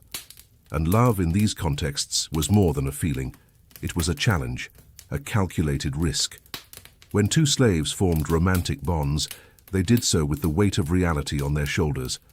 They knew they could be separated at any moment, that the bond had no legal protection, that even a lingering look could arouse the fury of a supervisor. Yet it happened. An exchange of glances during work, the handing over of a small handmade object, a whispered word when no one else was around. Romance didn't come with flowers or promises. It came with presence, with being together, even in silence. And it was this kind of presence that made the difference, because loneliness was a prison within one's own servitude. When one knew one was not completely alone, the pain became a little less unbearable, and even if this companionship did not prevent the violence, it offered a kind of internal shield, a good memory to hold on to, a reason to carry on. Many treasured the name of their loved one, a name that was never spoken out loud in front of others, but that was repeated mentally in times of anguish, a name that warmed one's insides. Emotional support among slaves was also a psychological survival mechanism. When one of them lost a relative, The others found a way to offer comfort even without permission. A gesture, a small improvised ritual, a longer look during a meal. When someone was punished in public, there were discreet eyes that watched with silent pain, and that later found a way to offer some relief, even if symbolic. A water brought in secret. A part of the work assumed without saying anything. A simple, listening ear. These support networks formed what we might now call an underground community, an informal care network that followed no written rules or clear hierarchies, but operated on empathy. When a member of this small network disappeared, whether through escape, punishment, or death, the others felt a real void. Because in that environment where everything was impersonal, each authentic connection was a piece of identity returned. The most fascinating thing is that these bonds often crossed different origins. Slaves from other lands, brought as prisoners of war, gradually learned the language and customs, and in doing so integrated themselves into this collective space of shared pain. Communication came before words. It was physical, intuitive, made of habits and repetitions. And, little by little, a culture of its own emerged, with signs, gestures, beliefs, and even discreet jokes that only they understood. A world within the world. This sense of belonging, even informal, shaped a new mentality, that dignity could be built among the oppressed, even when it was denied by the oppressors. And this was a form of transformation, because slavery, deep down, tries to break exactly that, the belief that one is still worthy of affection, of care, of memory. And these bonds belied this every day, in small details that went unnoticed by those who saw only obedience, but did not perceive humanity. It is a powerful revelation to think that in a system that did everything it could to separate, silence, and control, the simple act of creating connections became an act of resistance, a silent reminder that no one, no matter how subjugated, is ever unable to love and be loved. This transforms everything. Write down, "This makes sense to me." If, at some point in this journey, you too have found strength in someone even when the world seemed against you. Now let me show you how, after a whole day of effort and obedience, these same men and women dealt with the loneliness of the night, and with what was left when everything fell silent. Now I want to go even deeper into this subject, because when the day was over, when the last grain was ground, the last stone dragged, and the desert dust finally settled in the still evening air, there remained one thought that weighed differently on each heart. What about the children? And those little eyes that still did not know the difference between freedom and submission? Were they just another cycle in this silent machine, or was there somehow room for hope? The issue of family among slaves in ancient Egypt carries a hidden and often uncomfortable truth. Motherhood and fatherhood did not come with complete joy. They came with fear, with uncertainty. Because a child born into servitude already had a destiny mapped out for them, and it was not their choice. Children of slaves, as a rule, belonged to the same master. They inherited not only their parents' position, but also their limitations, their absences, and above all, the impossibility of dreaming beyond the permitted limits. Even so, the birth of a child was still, for many, a spark of new life. There were those who believed that, with luck, their child could be spared from harder work, that perhaps a change in power dynamics, a debt paid off, or a divine decision might one day set them free. It was a fragile thought, but it was a thought. It was a survival mentality, projecting onto their child's future what was no longer possible for themselves. Mothers, in particular, experienced this dilemma with cruel intensity. They gave birth and cared for their children with real love, with emotional dedication, even knowing that their children could be sold, transferred, or punished, like any other object in the system. And for this very reason, many developed a deep internal vigilance. They tried to teach obedience, tried to protect with silence, tried to avoid any and all behavior that could provoke the wrath of their superiors. But at the same time, there was always the discreet effort to teach humanity, to teach the child to be more than what was expected of him, to care for others, to remember his grandfather's name, to sing an old song softly. Among the enslaved, childhood was not innocence. It was adaptation. Children grew up observing. They learned to read the gestures of adults, the tone of orders, the rhythms of fear. From an early age, they were put to help with the lightest tasks, carrying water, sweeping common areas, taking care of younger siblings, some, depending on their role in the family, could be used as helpers in rich homes, and there they saw up close the ostentation they would never have, and the glaring difference between worlds that shared the same sun, but not the same destiny. And there was an even deeper question of identity. What is it like to grow up without knowing that one has the right to choose? The impact of this is not reflected in monuments or official records, but it shapes generations. It shapes the way these children saw themselves, how they accepted or not the life imposed on them, and how, as far as possible, they tried to resist. Many enslaved adults kept alive the mission of teaching their children about their origins. It was not something explicit, but in stories told by the fire, in memories whispered before bed, there was always an attempt to remember that what was happening there was circumstance, not essence. And here comes one of the most powerful revelations of this journey. Even in a system that took everything away, freedom, security, voice, enslaved people still tried to give their children what they could. Sometimes this was just a bigger piece of bread. Other times it was a long hug, a laugh forced from a funny story. And there were times when this effort turned into real protection. Many parents took on punishments in their children's place. Many tried to hide their children's mistakes, even when they were afraid. It was a silent but powerful love. This scenario forces us to reflect on what it means to be a father or mother when everything around you dehumanizes you. It means loving knowing that you may not be able to protect, caring without guarantees, teaching without a future, but still loving.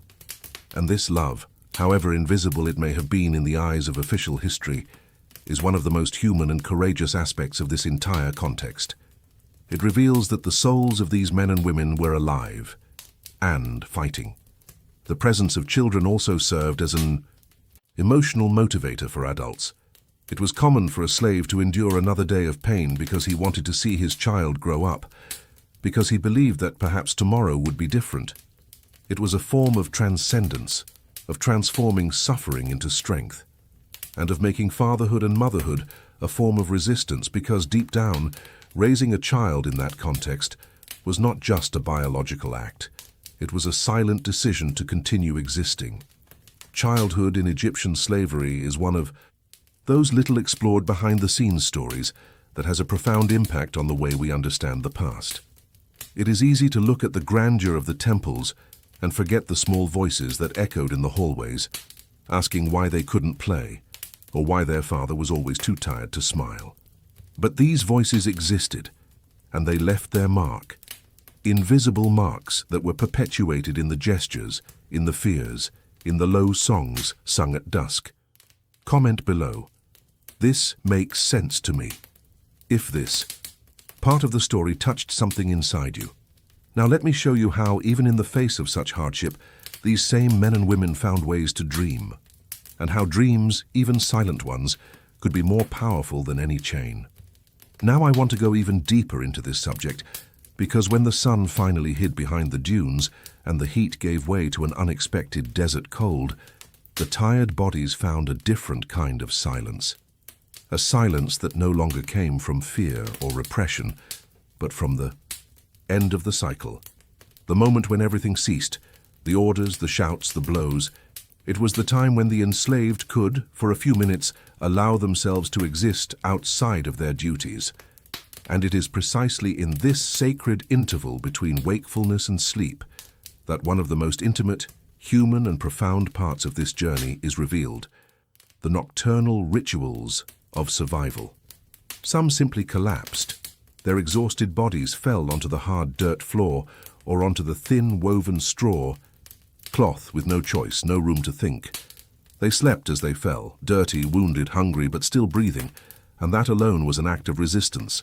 Others, however, insisted on postponing sleep. They sat in a circle with the few companions nearby, exchanging short words, deep glances, and rare smiles. And in that microspace of respite, memories, prayers, songs, And even laughter, muffled, quick but genuine, emerged. Singing was one of those rituals, not with the freedom of a stage, of course, nor with applause at the end, but as a whisper of identity.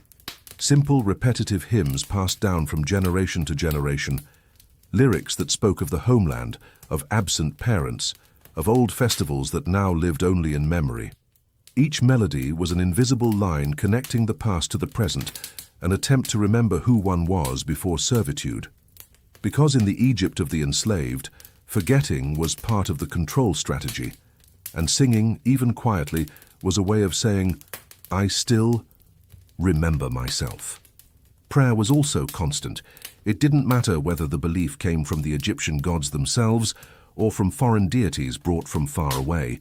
Almost every slave carried some form of faith with them, and this faith was often the only place where there was justice.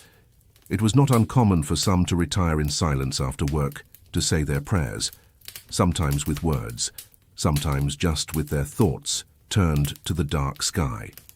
It was a silent conversation with something greater, which perhaps did not respond, but which also did not punish. An internal space of breathing in the midst of suffocation. Others, in those brief moments, simply remembered. Their minds went back to their free time, to their childhood in distant villages, to their siblings, to the smells of home-cooked food, to the colors of their party clothes. And these memories, even if painful, worked as antidotes to the brutality of the present. Because remembering was not just remembering, it was recovering. Gathering little pieces of oneself scattered along the way and sewing within one's chest a story that still made sense. A kind of nocturnal cure against erasure. And there were also those who created new rituals. A gesture with their hands before going to sleep. A touch of a specific stone. A carefully braided strand of hair. Small habits that gave structure to the chaos. Because even without having control over the day, many found in the night a chance to create some kind of inner order. It was there in the darkness that what the system could never contain emerged. The ability to imagine, to reinvent, to dream. And speaking of dreams, even that was a territory of ambiguity. For some, dreaming was reliving the traumas of the day. But for others, sleep was escape, it was freedom. It was the one place where they could run, choose, speak without fear. Where their bodies were no longer trapped. Where their names were remembered, not replaced by functions. It's amazing to think how something so simple, sleep, could be at once a challenge, a blessing, and an emotional battleground. In this scenario, rest was never complete. Because fear could come at dawn, in the form of screams from someone being punished in secret, or the news that a companion had disappeared. But still, even with all this, there were those who closed their eyes with a peaceful heart, because they knew that day they had helped someone, or kept a memory, or managed to smile. And that context was huge. The night of the Egyptian slaves was not just the absence of the sun. It was a symbolic territory where fatigue, pain, faith, and, surprisingly, humanity came together. And even though no one had witnessed these small ceremonies, they existed. They were what sustained mentalities. They prevented many from succumbing completely. They kept alive the roots that slavery tried to tear out. Write down, "I'm on this journey too." If you've ever found a reason to keep going, even in the midst of exhaustion. Now I want to show you how these same tired bodies, upon waking up the next day, carried within them something even more powerful than pain. The ability to imagine freedom, even when it seemed impossible. Now I want to delve even deeper into this subject, because among so many stories marked by invisible chains, there is a question that persists through the centuries. Was there any chance of freedom? The answer, like almost everything in the ancient world, is not simple, but it exists. And when we look carefully at the records, fragile, scattered, almost always told from the perspective of the dominators, we can find, like small grains of sand in the middle of the desert, signs that even within the Egyptian slavery system, there were loopholes, rare, almost unattainable. But there were. For a slave, freedom was like reaching for a star with one's hands. Unlikely, but not impossible. And the paths to this did not follow a fair or predictable logic. Sometimes it came through recognition from a master, after many years of loyal service, or for some extraordinary feat that put one in the spotlight. Other times, the reason was more practical. Masters who, due to old age or debts, decided to give up their slaves as a way to alleviate obligations or gain social prestige through a supposedly generous act. There were also records, albeit scarce, of slaves who managed to scrape together small resources, perhaps a symbolic payment for specific tasks, or favors granted by their owners, and over time bought their own freedom. Such situations, of course, required luck, resilience, and a minimally permissive environment. But for those who spent their entire lives without even being able to choose where to sleep or who to talk to, the mere idea that this could happen was enough fuel to dream. And what happened to those who finally achieved their freedom? This is perhaps the most complex part of the journey, because being freed did not automatically mean being accepted as an equal. Many freedmen continued to live on the margins. They took on jobs that kept them close to the same system they had left. They continued to work as paid servants in elite homes, or they became itinerant artisans, always bearing the stigma of their origin. External transformation did not always bring internal relief. The mentality of submission, shaped by years of forced obedience, was difficult to break, even when the chains were no longer on their wrists. But there were exceptions that revealed something powerful. Freedmen who learned to read and write, for example, were able to position themselves as auxiliary scribes or messengers. Others, with refined manual skills, became key players in the trade of rare goods. One or two even acquired property, a small house, a piece of land, and with it tried to rebuild an entirely new identity.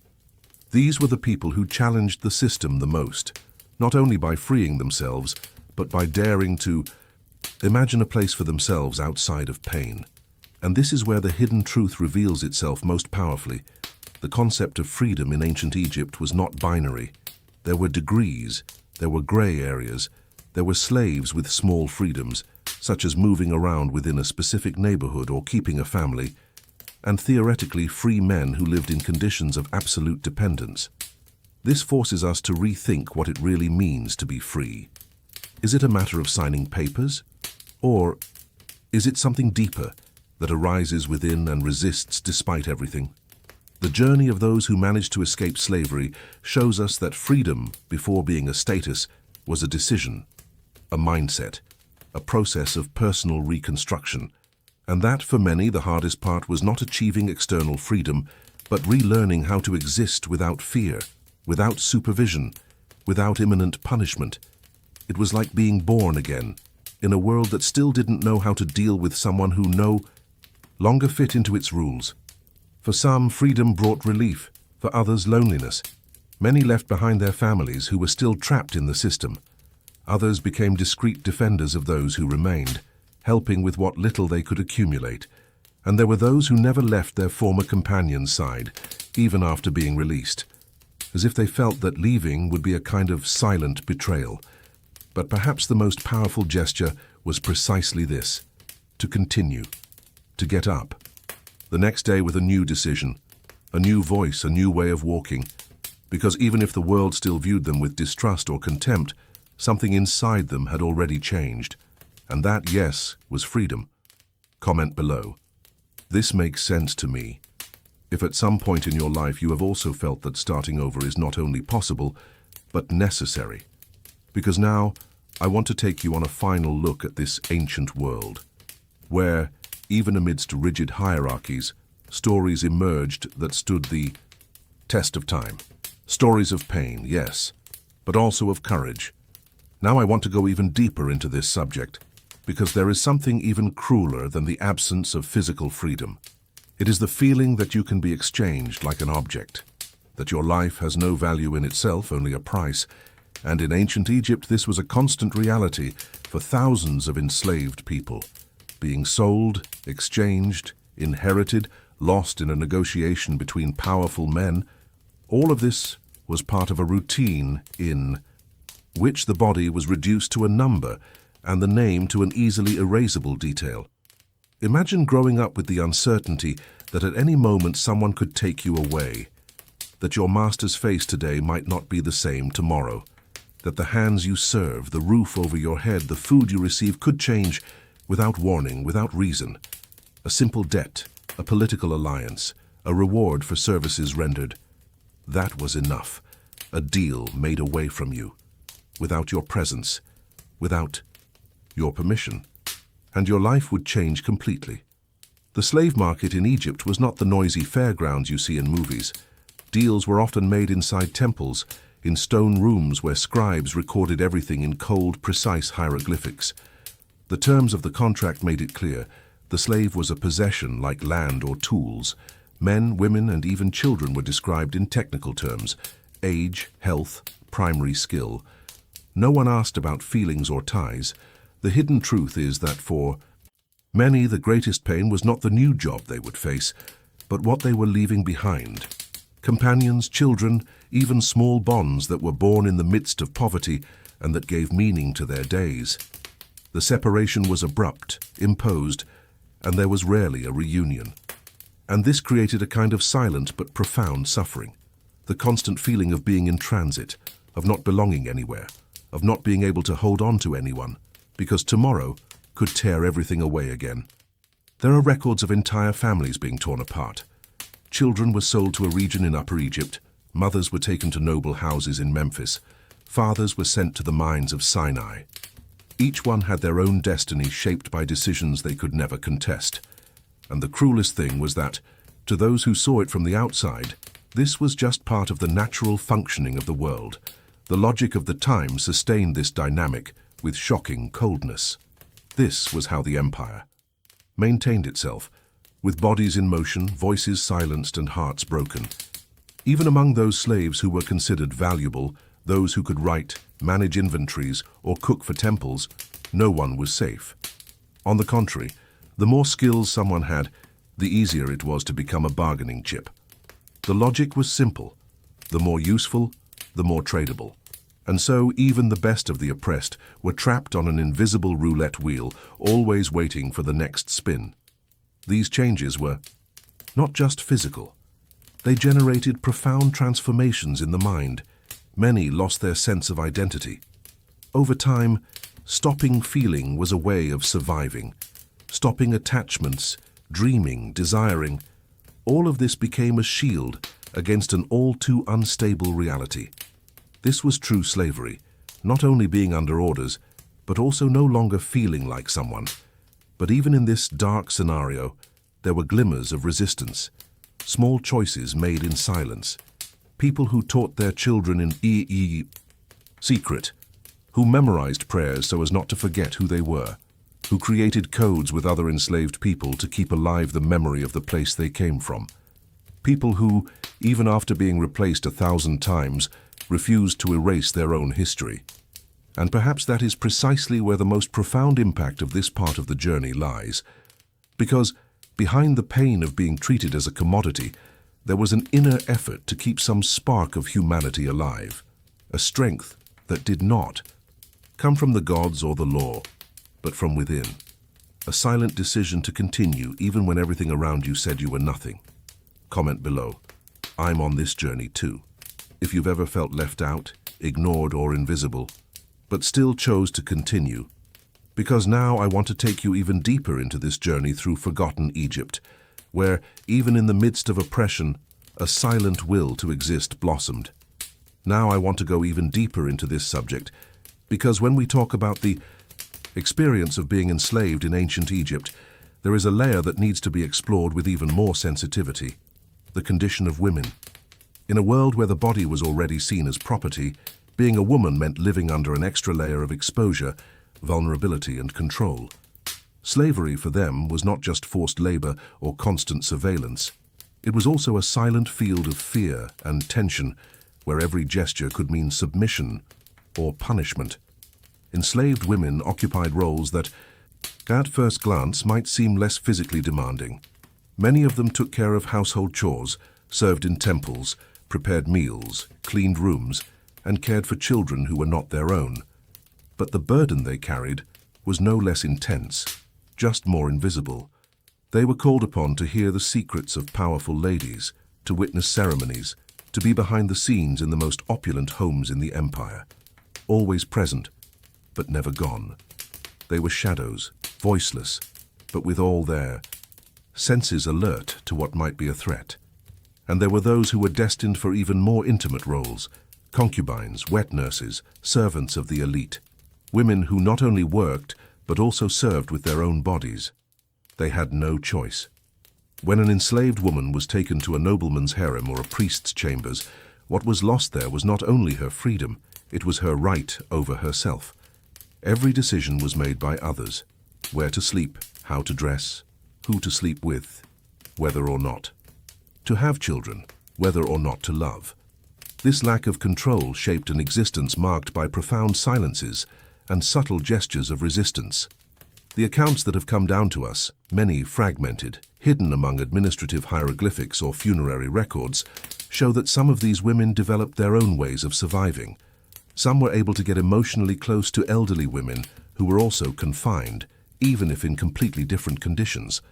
Others created bonds with the children they cared for, showing them a kind of affection that they might not have been able to give to their own children. And there were still those who learned to read signs, to anticipate orders, to master the routines of the house to avoid punishment, a kind of emotional intelligence shaped by the need to continue.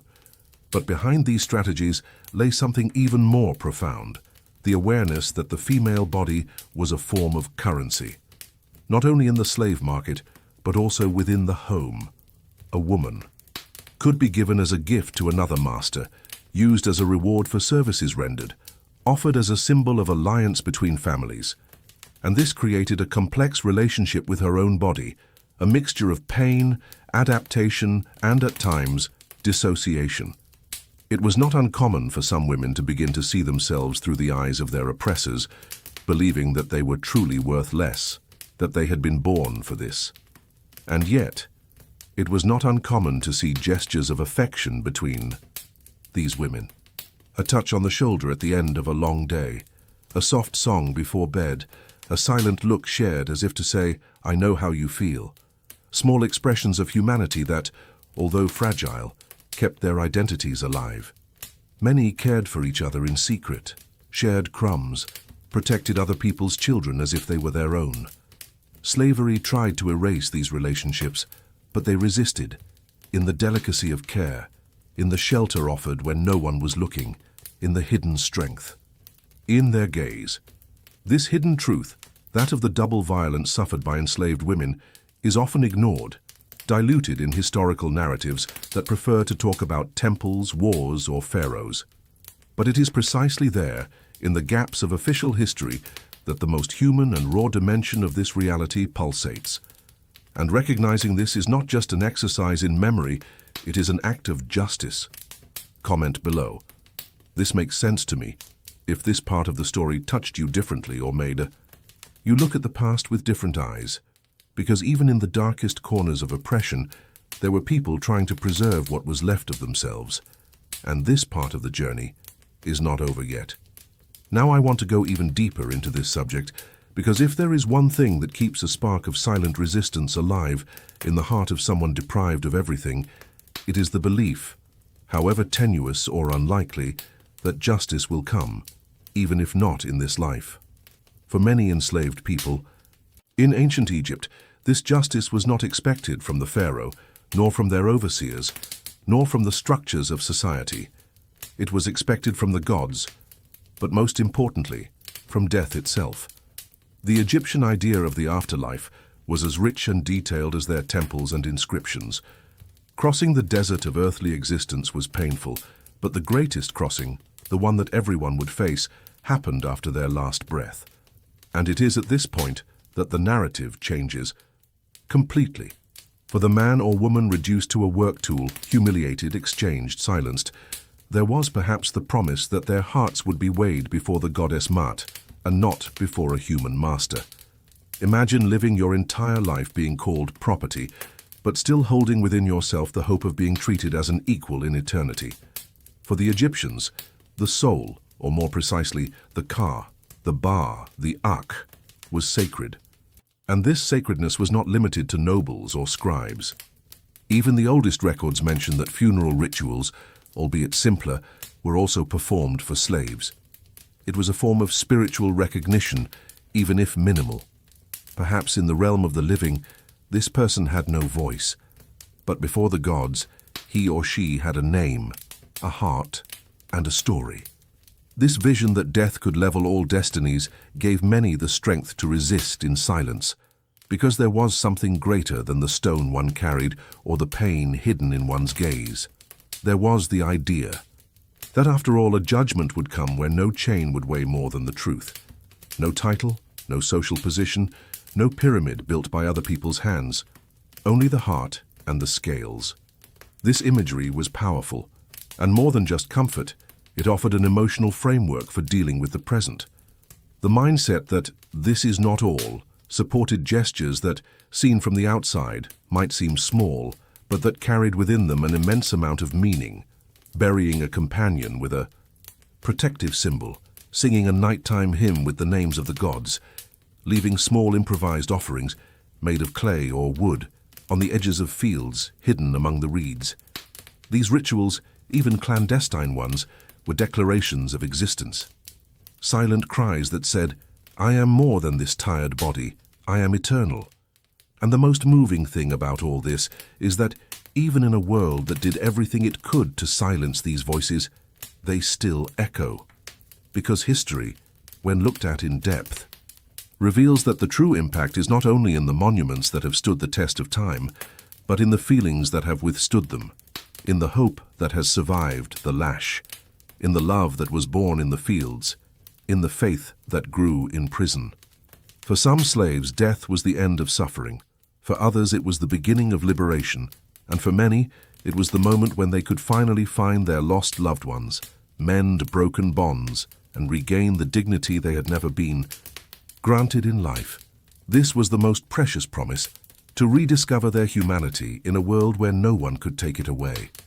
And if this touched you, even just a little, write in the comments, "I'm on this journey too." Because this historical, emotional, and spiritual journey is not just about the past. It's about what we still carry, as a society, as individuals, as heirs of hidden truths that are gradually being revealed. Now I want to delve even deeper into this subject, because there is something almost magical in realizing that, even under the weight of millennia, some voices have never been silenced. They survived not because they were powerful or influential, but precisely because they were ordinary, human, real. In a world where monuments celebrated gods and kings, it is among the forgotten details on the walls and papyri that we find something even rarer, the souls of the anonymous. Those who had no gold, but left words. They had no statues, but left marks. In ancient Egypt, many people believed that only the pharaohs had the right to eternity. But archaeological discoveries tell a different story. Simple inscriptions written with calloused hands, scrawled on fragments of pottery or hidden behind temple columns, reveal small acts of courage, sadness, desire, and even humor, all from people who, in theory, should have been forgotten. Some of these writings are unsent letters, solitary laments, or petitions to the gods. One of the most moving, found on the shores of Deir el-Medina, a village that was home to artisans who built the tombs of the Valley of the Kings, described a worker begging a god for healing, saying, "My body betrays me, but I continue to serve. Hear my pain. I am not Pharaoh, but I am your son." Phrases like these shatter time. They tear through the silence that many have tried to impose and reveal something that forces us to look differently. These men and women thought, felt, and fought for recognition, even if they were invisible to the eyes of the world. And the most surprising thing? On some walls of noble tombs, those made to impress with glorious scenes, there are records of workers discreetly signing their names between the stones, as if to say, "I was the one who did this." It was not just an act of vanity. It was an affirmation of existence, an almost whispered cry of identity, a way of not being swallowed by the sand of oblivion. These records also reveal unexpected aspects of the lives of slaves and forced laborers. Notes with lists of tasks, complaints about a cruel foreman, simple phrases like, "Today the sun burned more than yesterday," or "I lost my friend in the quarry." These are fragmented but impactful accounts. They are the behind-the-scenes story of a civilization that for a long time was only told from the top down. The hidden truth is that the Egypt of the pharaohs was not built on stones alone, but on imposed silences. And when those silences are broken, even centuries later, we are forced to reevaluate everything. Because it's not just about learning history, it's about developing a new mindset, one that understands that even the most muffled voices deserve space. It is curious to think that for every obelisk that remains standing, there are hundreds of lives that have sustained it with invisible effort. And in a few rare exceptions, these names have come to light.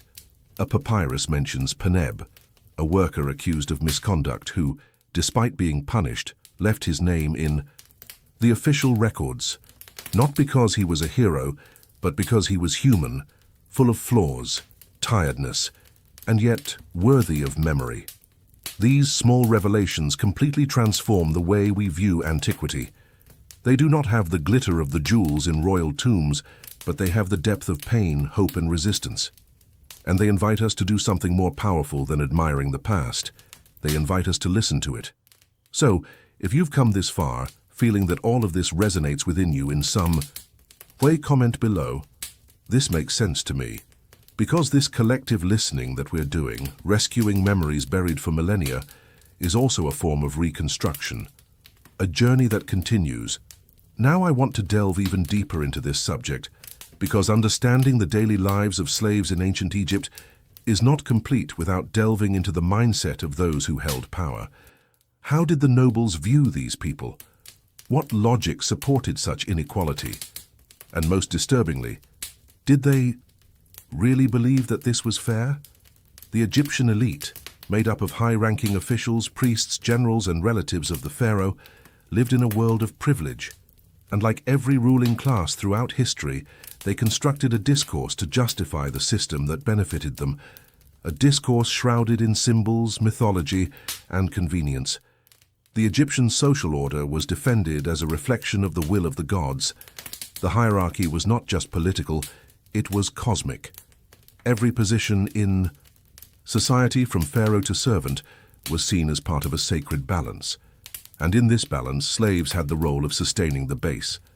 But make no mistake, this reasoning did not arise from disinterested philosophy. It was a mechanism of preservation. By believing and repeating that everything was as the gods wanted, the elite protected themselves from guilt. It was not they who imposed suffering, it was the natural order of things. And if someone questioned this, they were considered an enemy of harmony, a rebel against Maat, the divine principle of truth, justice, and balance. The impact of this thinking went beyond words. It shaped decisions, relationships, and even the way nobles viewed the faces that served them daily. To them, many slaves were not even individuals. They were living instruments, part of the scenery, human cogs in the sacred machinery that powered temples, ceremonies, and farms. Most did not even have the right to be called by name in official documents. They were labeled by their function, their origin, the color of their skin, or the debt they bore. And there was something even more perverse in this reasoning, the idea that the suffering of others was not only tolerable, but necessary. The more someone suffered for serving, the more the elite felt reaffirmed at the top of the social pyramid. It was as if inequality were a mirror that reflected their greatness. The opulence of the palaces needed to contrast with the misery of the villas, the beauty of the gardens with the bent bodies of the gardeners, the purity of the rites with the silence of those who could not participate. And even when there was some kindness, such as allowing a slave to rest or caring for a sick person, it was seen as generosity, not as recognition of humanity. Good was done from the top down as a favor, never as a reparation. Power was expressed not only in physical control, but also in the idea that the other was unworthy of reciprocity.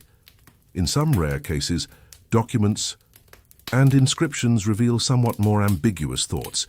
Some nobles left notes praising their closest servants, phrases such as, "He worked with me loyally," or "May his soul rest well," appear on tombs and papyri. But even this recognition was tied to a logic of ownership, valuing the slave as one values a strong animal, a rare commodity. Was it affection? Perhaps. But it was, above all, a reaffirmation of possession. And all of this forces us to reflect on a hidden truth. Power doesn't just shape structures, it shapes perception. When the Egyptian elite looked at their slaves, they saw a distorted reflection of their own superiority, a reflection they themselves created and nurtured to sustain their position. This mindset wasn't just an isolated belief. It was a complex cultural mechanism, maintained by ceremony, language, and silence. This silence still echoes. Because for centuries, the story told was that of the pharaohs, the generals, the empire builders. But little by little, the backstage of this narrative is being revealed, and when we look back with more empathy, we realize how much oppression can hide behind sacred symbols and how much courage it takes to listen to what they have tried to silence for so long. If this dive into the mindset of the powerful has brought you new insights, comment below. I'm on this journey too, because continuing to reveal these forgotten layers of history is a way of transforming not only our knowledge, but also the way we see the present. Now, I want to go even deeper into this subject, because at some point in this journey, the story we are telling stops being just about ancient Egypt. It begins to reflect, with delicacy and urgency, aspects of our own reality.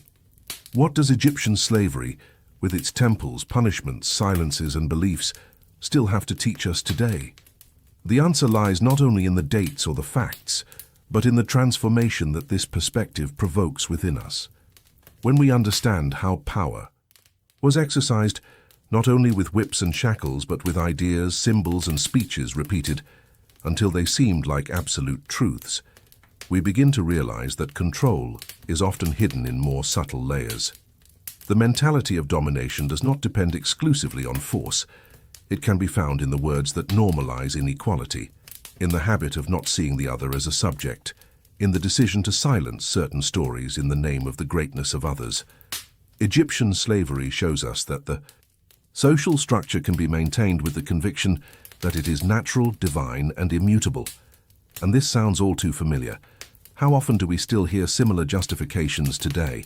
How often are systems of exclusion perpetuated not with explicit brutality, but with indifference, with the repetition of ideas that comfort those at the top and make those who support the base invisible?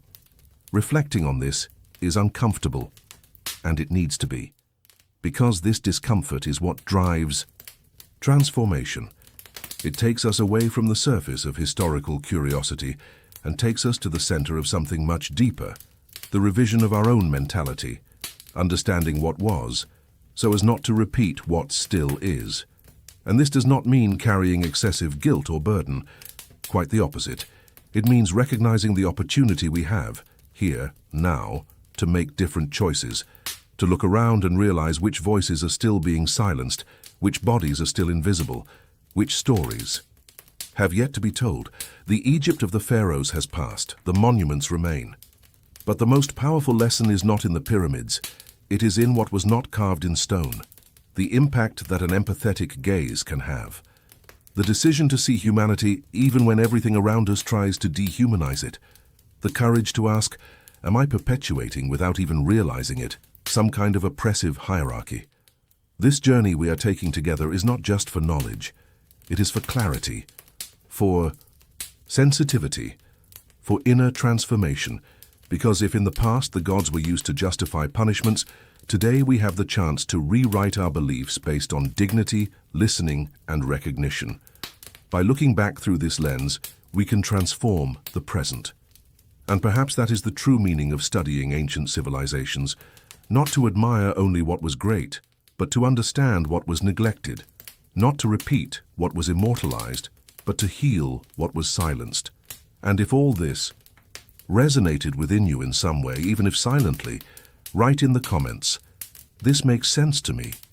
Because it is in this space of exchange, between past and present, between memory and consciousness, that new possibilities arise and the path continues. Close your eyes again. And now try to imagine not the pyramids, nor the golden obelisks, or the immense temples. Try to imagine what was behind all of this. The silence. The silence of the calloused hands that carried blocks under the blazing sun. The silence of the prayers murmured at the end of the day, when the body could no longer bear the weight of its own sweat. The silence of those who were not remembered in books, but whose existence shaped the world that fascinates us today. You now know a little more about the pain and strength of those who built this empire, and perhaps, by understanding this pain more deeply, you will also begin to see with different eyes what greatness truly means. Because when we look back honestly, we realize that the true pillars of ancient Egypt were not made of stone alone, but of blood, resilience, and unspoken silences. These silences, however, are not empty. They whisper hidden truths about the human condition, about the mechanisms of domination, and about the search for dignity even in extreme contexts. And when we hear them, even centuries later, something inside us changes. Our vision broadens, empathy deepens. Our own mindset begins to question itself. What are we building today? And at what cost? Now imagine this empire from another perspective, an empire sustained by thousands of lives that never chose to be where they were. Men and women with no names in the official records, but with real stories, feelings, fears, and dreams. Stories that could not fit into the inscriptions in stone, but that survived in other ways, in the memories of descendants, in archaeological remains, in the gaps left by the records of the elite. Because absence also speaks volumes, and it says a lot.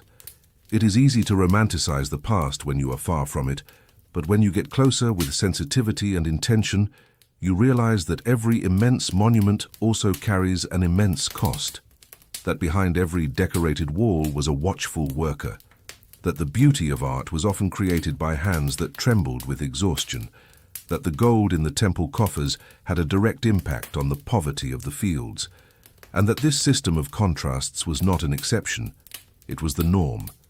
But we don't have to accept this norm as something immutable. That's the power of historical consciousness. It doesn't just serve to fill gaps in knowledge, it serves to illuminate the backstage of what time has tried to hide, to rescue voices and denied humanities. And more than that, it serves to teach us about choices, about responsibility, about how we want and can write our own part in history. Each look that turns to the past with respect and depth is one more step in this journey of preparation, a journey that challenges us not only to learn but to feel, not only to analyze but to listen. And listening to what has been silenced is, in itself, an act of justice, a gesture of humanity, an acknowledgement that the value of life is not in the title one carries, but in the way one walks, even when the ground one treads is made of hot sand and heavy stones. Now I want to go even deeper into this subject, because even within this cruel structure, there was something that the system could not completely control, the human spirit, the inner strength of those who, even when subjugated, found ways to resist, sometimes with a whispered song among the stones, sometimes with a gesture of tenderness between companions in pain, sometimes simply with the courage to dream, even if in secret, of a different future. This spirit, this spark of silent dignity, has stood the test of time. And perhaps that is what connects us, even thousands of years apart, because we also live in times when resistance requires courage, when keeping empathy alive is a daily choice, when building something new, more just, more conscious, more human, requires attention, intention, and memory. And that is why we continue to tell these stories, so that they do not get lost, so that they help us remember that behind every stone there is a gesture, behind every number, a person, behind every silence, a truth. And that knowing this truth, however hard it may be, is the first step towards the transformation we need to bring about in the present. If this dive touched you in any way, comment below. This makes sense to me, because recognizing the pain and strength of those who built an empire is, above all, an act of presence. And the path still continues. Collective memory has never been as fragile as it is now. In a society that claims to be hyper-connected, names, faces, and entire deeds can be erased in the blink of an eye. And when that happens, the feeling that remains is that of a strange echo, as if that thing had never really existed. It is precisely at this point that the hidden truth about power and oblivion begins to emerge, almost like a secret code behind the scenes of history. It is not just a matter of random errors or simple oversights. There is a subtle, almost invisible engineering behind the names that disappear, the characters that become nothing more than urban legends, or even inside jokes among those who dare to remember. Looking at this phenomenon superficially is to miss what is most transformative in this dynamic. Because when someone is erased, it is not just a person who is erased, it is an impact, a decision, a series of consequences that could have changed the course of everything around them. It is a type of silent, strategic manipulation designed to rewrite mentalities, fit narratives, mask conflicts, hide uncomfortable revelations, and even create villains or heroes of convenience. And let's face it, there is nothing more traditional than wanting to control the past in order to dictate the present. Throughout history, this cycle repeats itself in increasingly sophisticated ways. A name disappears from an official document, a biography becomes a footnote, an image is cropped from an old photo. Behind every seemingly small choice lies the invisible hand of someone who understands the value of forgetting, the power to remove someone from the game without even having to get their own hands dirty. It's like a dance between what is shown and what is erased, and the more you delve behind the scenes, the more you realize that the real control was never over the actions themselves, but over who is allowed to be remembered. This awareness begins to transform the way we view even the most common everyday decisions. How many times have you stopped to think about who was left out of the main narrative? Who chooses what makes it into books, movies, and trends? There is an entire universe of forgotten stories, stories that could become inspiration or a warning, but were silenced because they did not fit into the interests of the moment. And that is precisely where things get complicated. When you understand the game, you can no longer look at reality in the same way. Revealing these mechanisms is not just an exercise in intellectual rebellion. It is a key to unlocking a new, more authentic mindset, less hostage to the ready-made and pasteurized versions of the world. Because realizing what lies behind, the forgetfulness also means realizing how much we are invited to repeat patterns, often without even realizing it. The decisions we make, the causes we defend, even the controversies that go viral, everything can be influenced, shaped, and directed by forces that operate in the shadows, and only those who decide to see beyond the surface can escape this cycle of subtle manipulation. Now, I want to go even deeper into this subject. If forgetting is such a powerful tool, who really benefits from it? There is a fine line between protecting society from trauma and hiding truths that could change everything. The impact of this erasure goes far beyond names and dates. It shapes beliefs, fuels myths, and influences how we see our own identity. Behind the scenes of major decisions, there is always someone calculating what is worth remembering and what needs to be swept under the rug. And the most curious thing is that often, this someone is not a solitary, Machiavellian figure. It could be an institution, a tradition, an algorithm, or even the silent pressure of the majority. Understanding this is like finding a secret door to a new dimension of consciousness. You start to question everything. Why do certain stories repeat themselves so often? Why do certain people always seem to be in the spotlight, while others disappear without a trace? Are we really living in the present, or are we just updating old versions of a script carefully written behind the scenes?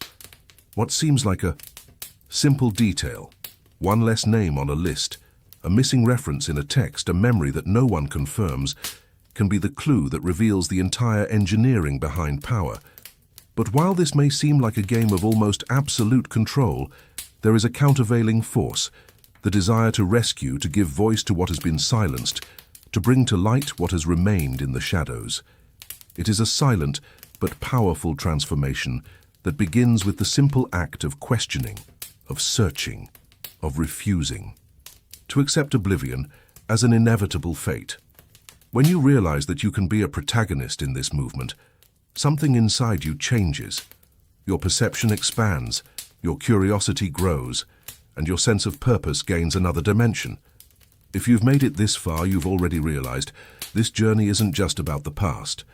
It's about understanding the impact of your choices, recognizing the patterns that surround you, and becoming capable of seeing what was hidden. With each name erased, with each story silenced, comes an opportunity to rebuild, to transform your own perspective and influence the world around you with greater awareness. Comment below. This makes sense to me, and tell me which name, story, or forgotten memory you think deserves to be remembered.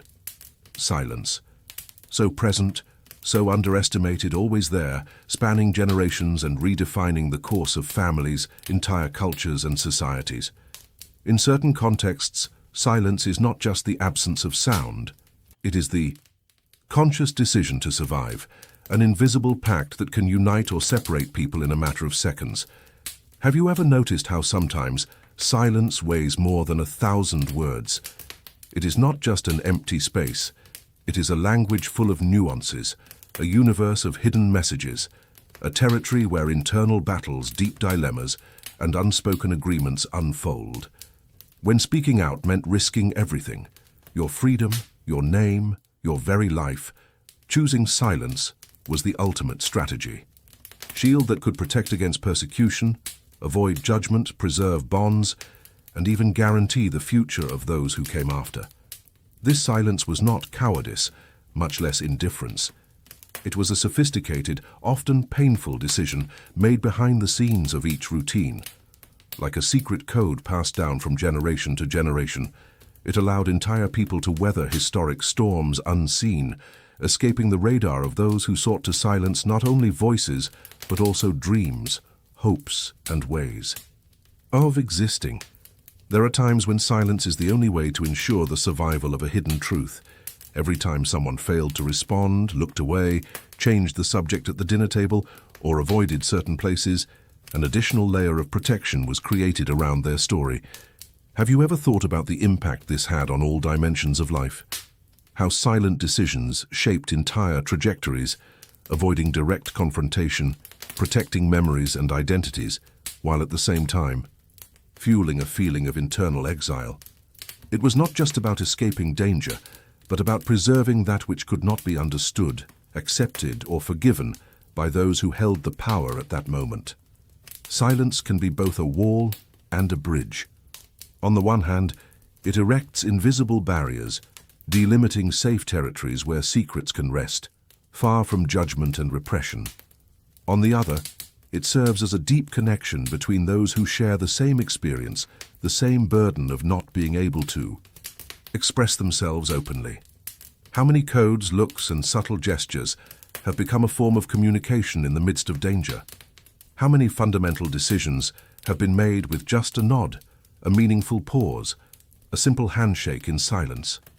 What seems like a lack of communication actually reveals a universe of mutual understanding, an alliance forged by the need to protect oneself, to not expose oneself, to preserve what is most valuable. There is also silence as a form of resistance. Sometimes refusing to speak is the most radical and powerful gesture one can make in the face of oppressive systems. It is a refusal to feed imposed narratives, a way of saying, "I do not accept," even when words are forbidden. This type of silence bothers, irritates, and provokes those who want to dominate the discourse. It is the unspoken cry, the hidden truth that insists on existing even when everyone tries to erase it. And almost paradoxically, the more they try to stifle these truths, the more they gain strength, the more they spread behind the scenes, the more they inspire new journeys of transformation and courage. If you look back, you will realize how many historical events were only possible because someone remained silent at the right moment, because a secret was kept under lock and key, because a memory withstood the test of time even without being spoken out loud. These are the behind-the-scenes moments of survival, where every choice carries weight, every silent decision is a bet on the future. But this same silence, which has protected so many, also carries a huge emotional cost. The price of silence is often distance, isolation, and a feeling of not belonging. Those who have survived thanks to silence know there is a world of emotions that are kept hidden, wounds that do not heal because they could never be truly exposed to the light. Now I want to delve even deeper into this subject. Behind every strategic silence, there is a universe of untold stories, decisions that shaped generations, impacts that surpassed any rational prediction. Each silence hides a truth, an experience, a detail that could transform the way we see life and those around us.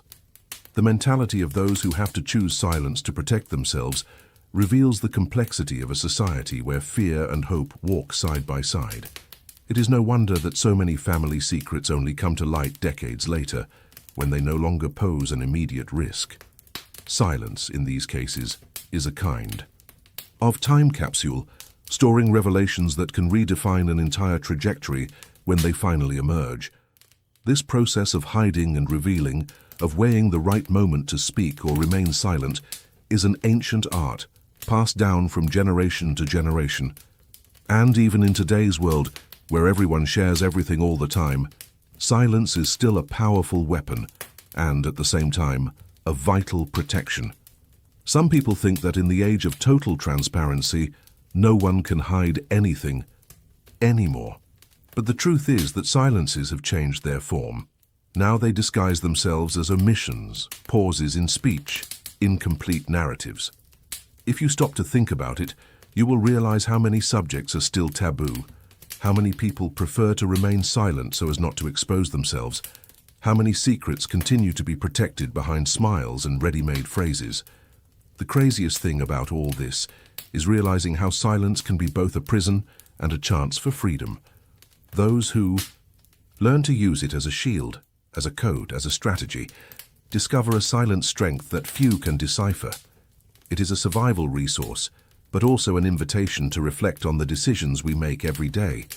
Are we keeping quiet out of fear, as a strategy, or simply because no one is ready to listen? The journey of those who carry silence is marked by difficult choices, full of moments of tension, small invisible victories, and scars that no one sees. It is fascinating to think how, even in the face of all this complexity, silence never loses its power.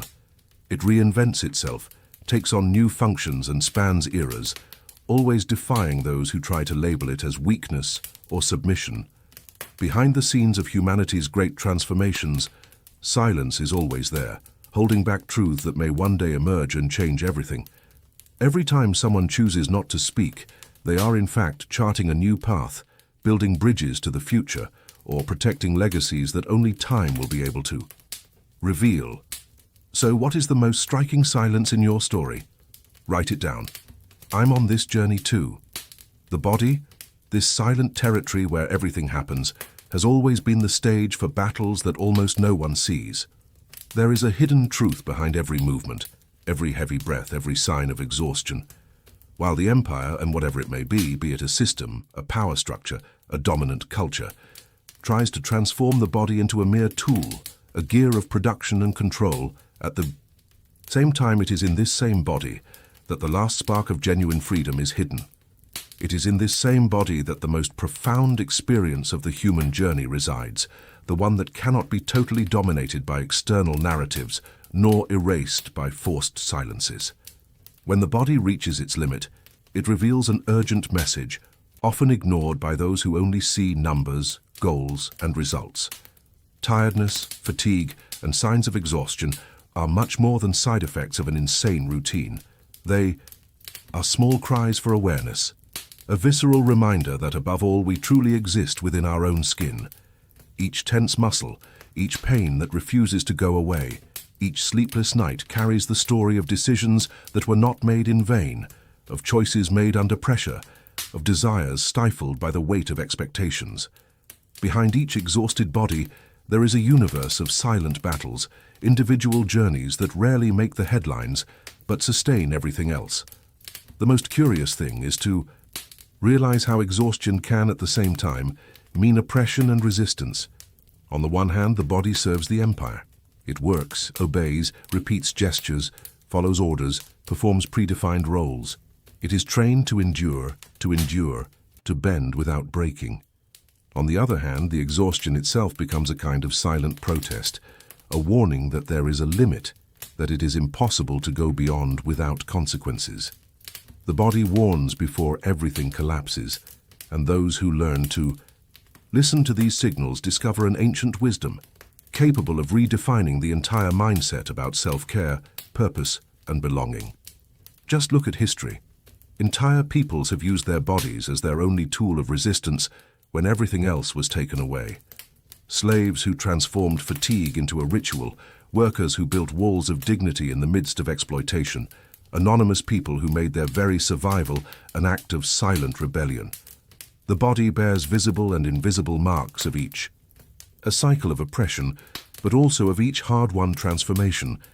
And in the end, it is in the body that the most profound decisions are concentrated: to move forward, to stop, to change paths, to resist, to give in, to rebuild. The body holds secrets that not even the best machine would be able to decipher, because within it pulses a truth that cannot be completely silenced. The impact of ignoring this value is devastating, both for those who lose themselves in excess and for those who profit from it. The exhausted body loses the ability to dream, to create, to see beyond survival.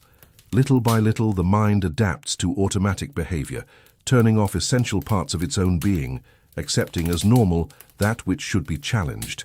And the great trap is that in this state, it becomes even easier to be manipulated, led and placed in roles that only benefit the empire. Behind every journey of exhaustion, there are invisible decisions, behind the scenes of choices made in silence, between fear and hope for something different. However, when someone awakens to the value of their own body, they begin to see possibilities for transformation that never before seemed viable. Suddenly, self-care stops being a luxury and becomes a revolutionary act, a choice made by those who refuse to be just a cog in the wheel. The simple act of respecting one's own limits becomes a manifesto, a silent cry for freedom and self-acknowledgement. And this, as simple as it may seem, has the power to inspire others, to break cycles, to open space for new narratives that value the whole human being, not only as a workforce, but as a source of creativity, connection, and history. Now I want to delve even deeper into this subject. When the body becomes a territory of dispute, it is impossible not to think about the symbolic and political dimensions of this conflict. The empire may try to erase identities, impose standards, create models of behavior, but it will never be able to completely dominate what each person feels in their own skin. The body is the last stronghold of secrecy, the only space where it is still possible to experience genuine autonomy, even if it is in the form of small daily choices: what to eat, how to rest, when to stop, who to hug. Each decision of this type, however banal it may seem, carries an immense potential for transformation, capable of generating a real impact on the lives of those who allow themselves to listen to their own rhythm. It is fascinating to observe how, even in the face of so much control, there is an intuitive wisdom that endures. Children instinctively know when they are tired. The elderly recognize exactly when they need a break. Animals feel their own body's limits and respect this cycle. However, society teaches us from an early age to distrust these signals, to suppress what is natural in the name of productivity, acceptance, and belonging. The result is a culture that glorifies excess and punishes rest, that values limitless overcoming and disdains any sign of vulnerability. But deep down, it is this vulnerability that connects, that humanizes, that shows how each journey is unique and full of hidden truth. If you look closely, you will notice that in every moment of rupture, innovation, and profound change, there is someone who dared to listen to their own body, and from this intimate contact began a silent revolution. It is behind the scenes of this process that the great revelations emerge, those that do not appear in official speeches, but that gradually transform the collective mentality, like a wave that grows from the inside out.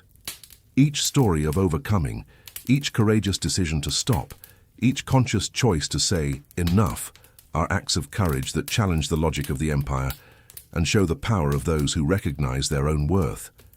As paradoxical as it may seem, the exhausted body is also the cradle of hope. It is where the limits of suffering are revealed, but also the seed of reconstruction, of a new beginning, of the journey back home. When someone finally understands that the body is not just a tool, but a temple, a sacred territory, everything changes. The relationship with time, with work, with relationships, with the meaning of existence itself.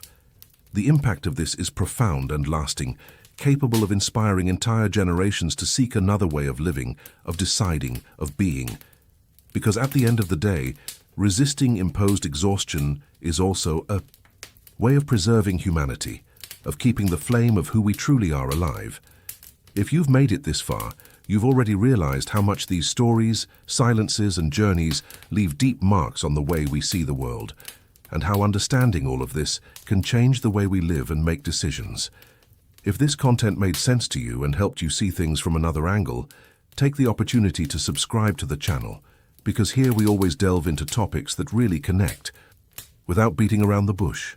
Oh, and comment below, I'm with you until the end, just so I know who stayed until this moment and also to see who else is in this vibe of transformation with us. If you felt the connection and enjoyed this chat, leave a like, because that shows that it's worth continuing to bring content like this. And there's a video here that complements everything we talked about today, so click there and follow me on this journey.